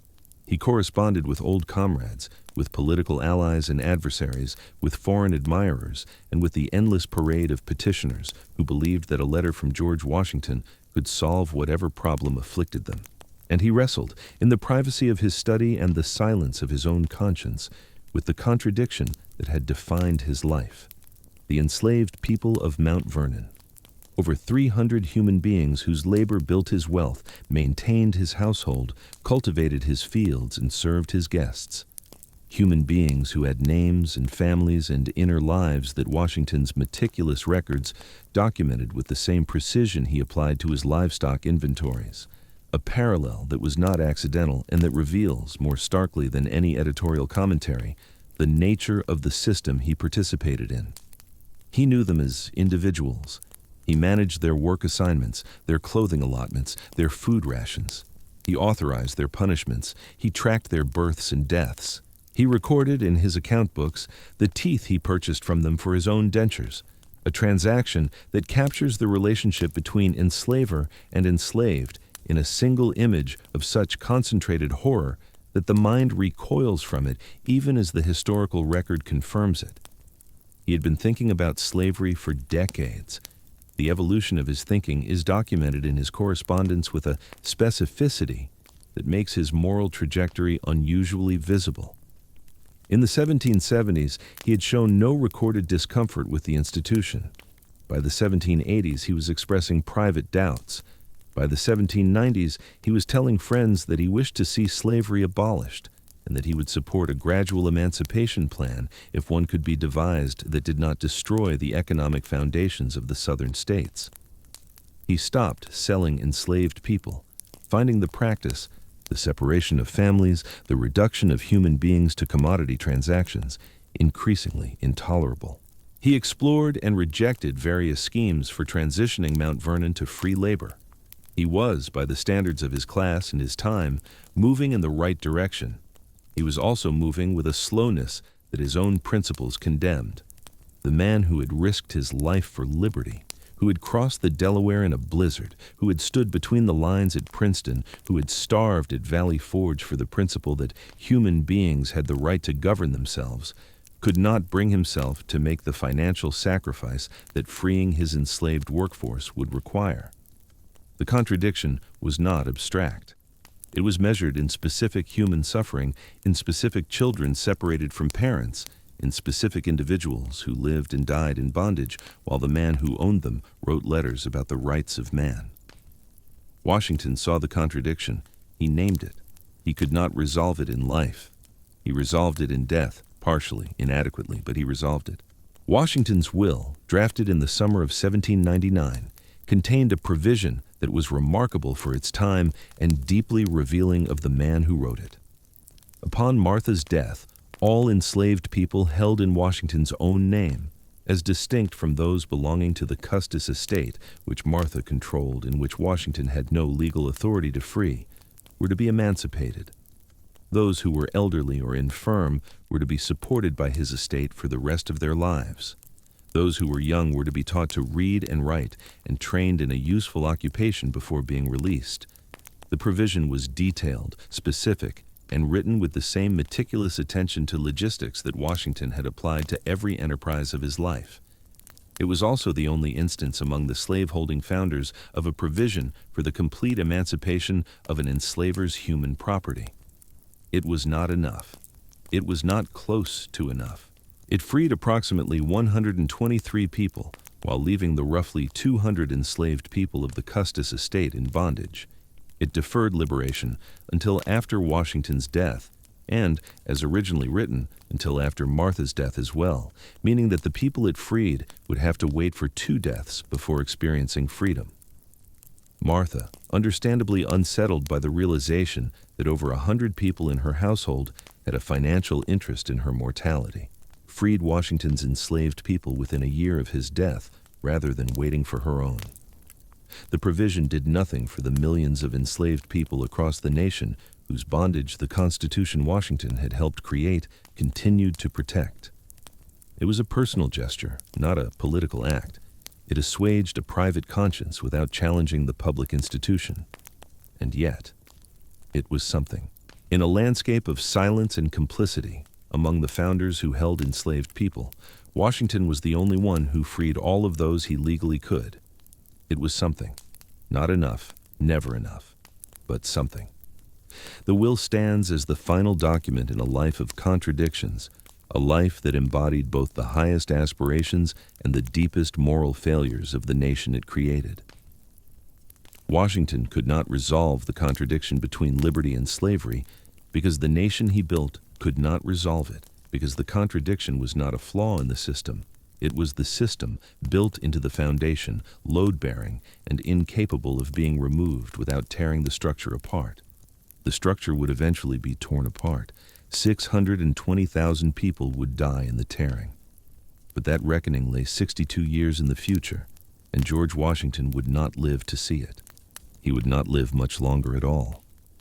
The final day began ordinarily. On December 12, 1799, Washington rode out to inspect his farms, as he did nearly every day, despite a snowstorm that turned to freezing rain during the afternoon. He was out for 5 hours. He returned to the house with his neck wet and snow clinging to his hair, and he sat down to dinner without changing his clothes because he did not want to keep his guests waiting. The punctilio that had governed his life since he first copied those rules of civility as a boy, the insistence on propriety, on meeting social obligations regardless of personal cost, would, in this instance, cost him everything. He woke in the early hours of December 14th, unable to breathe. His throat had swollen so severely that he could barely speak and could swallow only with extreme difficulty. Martha sent for doctors. 3 physicians arrived over the course of the morning. James Craik, Washington's longtime personal physician and friend since the French and Indian War, Gustavus Richard Brown, and Elisha Cullen Dick, the youngest of the 3, and the one whose instincts would prove most sound. The treatment they administered was consistent with the best medical knowledge of the era, and would, by modern standards, constitute a systematic acceleration of the patient's death. They bled him. They bled him 4 times over the course of 12 hours, removing approximately 80 ounces of blood, nearly 40% of his total blood volume. They applied blistering agents to his throat. They administered enemas. They gave him a mixture of vinegar and sage tea that he could barely swallow and that caused him to convulse with choking. Dr. Dick argued against the repeated bleedings, recognizing that they were weakening the patient rather than helping him. He was overruled by his senior colleagues. Modern medical analysis suggests that Washington was suffering from acute epiglottitis, a bacterial infection of the epiglottis that causes rapid swelling and can obstruct the airway to the point of suffocation. The condition is treatable today with antibiotics and, if necessary, a tracheotomy to bypass the obstruction. In 1799, neither option existed. Dr. Dick reportedly suggested a tracheotomy, a procedure that was known but almost never performed, but was overruled by Craik and Brown, who considered it too experimental and too dangerous. Washington endured the treatments with a composure that his physicians found remarkable, and that anyone familiar with his life would have found characteristic. He did not cry out during the bleedings. He apologized to the doctors for the trouble he was causing them. He gave instructions for the management of his affairs with the same methodical clarity he had brought to every command decision of his life. He asked Martha to retrieve 2 wills from his study, examine them both, and instructed her to burn the older one and preserve the newer, the will that contained the emancipation provision. He told Tobias Lear, his longtime personal secretary, not to allow his body to be buried for at least 3 days, reflecting a common fear of the era that a person might be interred alive. As the afternoon wore on and his breathing became more labored, Washington turned to Craik, the old friend who had been with him since the frontier, and said, "Doctor, I die hard, but I'm not afraid to go." He asked Lear if he understood his final instructions. Lear said yes. Washington said, "'Tis well." He took his own pulse. His hand dropped from his wrist. His breathing stopped. It was between 10 and 11 o'clock on the night of December 14th, 1799. George Washington was 67 years old. The news traveled outward from Mount Vernon in expanding circles of grief that eventually encompassed the world.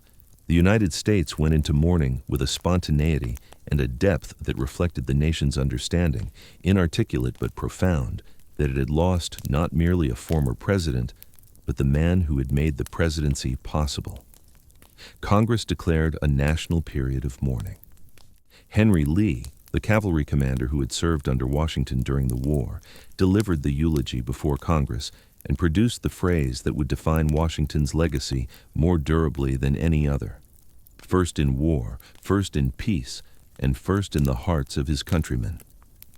In France, Napoleon Bonaparte, who had just seized power in the coup of 18 Brumaire and was in the process of building the military dictatorship that Washington had spent his life preventing, ordered 10 days of mourning and draped the French battle standards in black crepe. The gesture was politically calculated, but it was also an acknowledgement from the man who would become everything Washington refused to be. Napoleon understood power. He understood what it cost to acquire and what it required to keep. And he understood, perhaps better than anyone else alive, what it meant that Washington had given it up. When asked years later whom he considered the greatest man of the age, Napoleon did not name himself. He named Washington. The conqueror recognized in the man who refused to conquer a form of greatness that conquest could never achieve. The British, who had spent 8 years trying to kill him, and the subsequent 16 years trying to diminish him, paid their respects with the grudging admiration of professionals who recognized excellence even in an enemy. The Royal Navy, on the orders of the Admiralty, lowered its flags to half-mast, an almost unprecedented honor for a foreign leader, and a particularly extraordinary one for the man who had led the rebellion that cost Britain its most valuable colonial possession. Lafayette, finally freed from his Austrian prison through a combination of diplomatic pressure and Napoleon's military victories, received the news in France and was, by all accounts, devastated. He wore mourning for Washington for the rest of his life.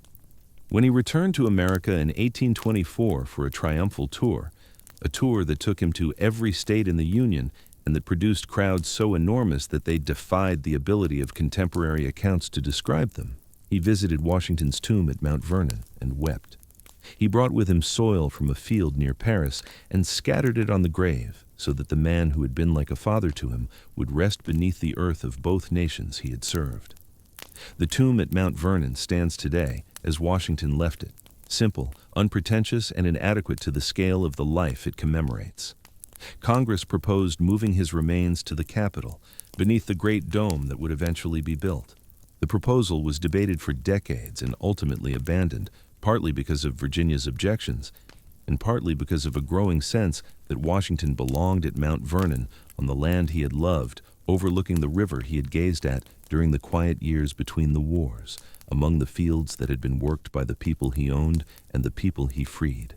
The contradiction endures. It is the American contradiction, and George Washington embodied it more completely than any other figure in the nation's history. He fought for liberty and practiced slavery. He believed in equality and built his fortune on forced labor. He created a republic founded on the principle that all men are created equal, and signed a constitution that counted enslaved people as 3/5 of a person for purposes of representation. He freed his own enslaved people in death and left the nation's enslaved millions in bondage. He set the precedent of peaceful transfer of power and established the norms of democratic governance that have survived, however imperfectly, for over 2 centuries. He could have been a king and chose to be a citizen. He could have held power and chose to surrender it. He could have lived in comfort and chose, repeatedly, to risk everything for a cause that might have failed at any moment during the 8 years he sustained it. The temptation, when confronting a life of this magnitude, is to resolve the contradictions, to declare him either the marble saint of patriotic mythology or the slave-holding hypocrite of revisionist critique. Both portraits are accurate, neither is complete. The truth is that George Washington was a man of extraordinary capability and extraordinary moral limitation, and that the nation he created inherited both. The capability produced a republic that has endured for nearly 2.5 centuries. The limitation produced a legacy of racial injustice that the republic has never fully confronted. Both are Washington's gift to posterity. Both are inseparable from who he was and what he built. On a frozen riverbank in December 1776, a man with no victories stood in the darkness and decided to cross. The river was impossible. The odds were impossible. The cause itself was, by every rational measure, impossible. He crossed anyway, not because he believed he would succeed, because he understood that the willingness to attempt the impossible was itself the message, to his men, to his enemies, to the centuries of citizens who would inherit the consequences of that single night. The sleet drove sideways, the ice ground against the hulls, the men with no shoes bled onto the snow, and the tall man in the boat did not look back, because looking back was the one thing he had never learned to do. The river was dark, the far shore was invisible, but he had been finding his way through darkness his whole life, by compass, by will, by the stubborn faith that the ground would be there when he stepped. He stepped. The ground held.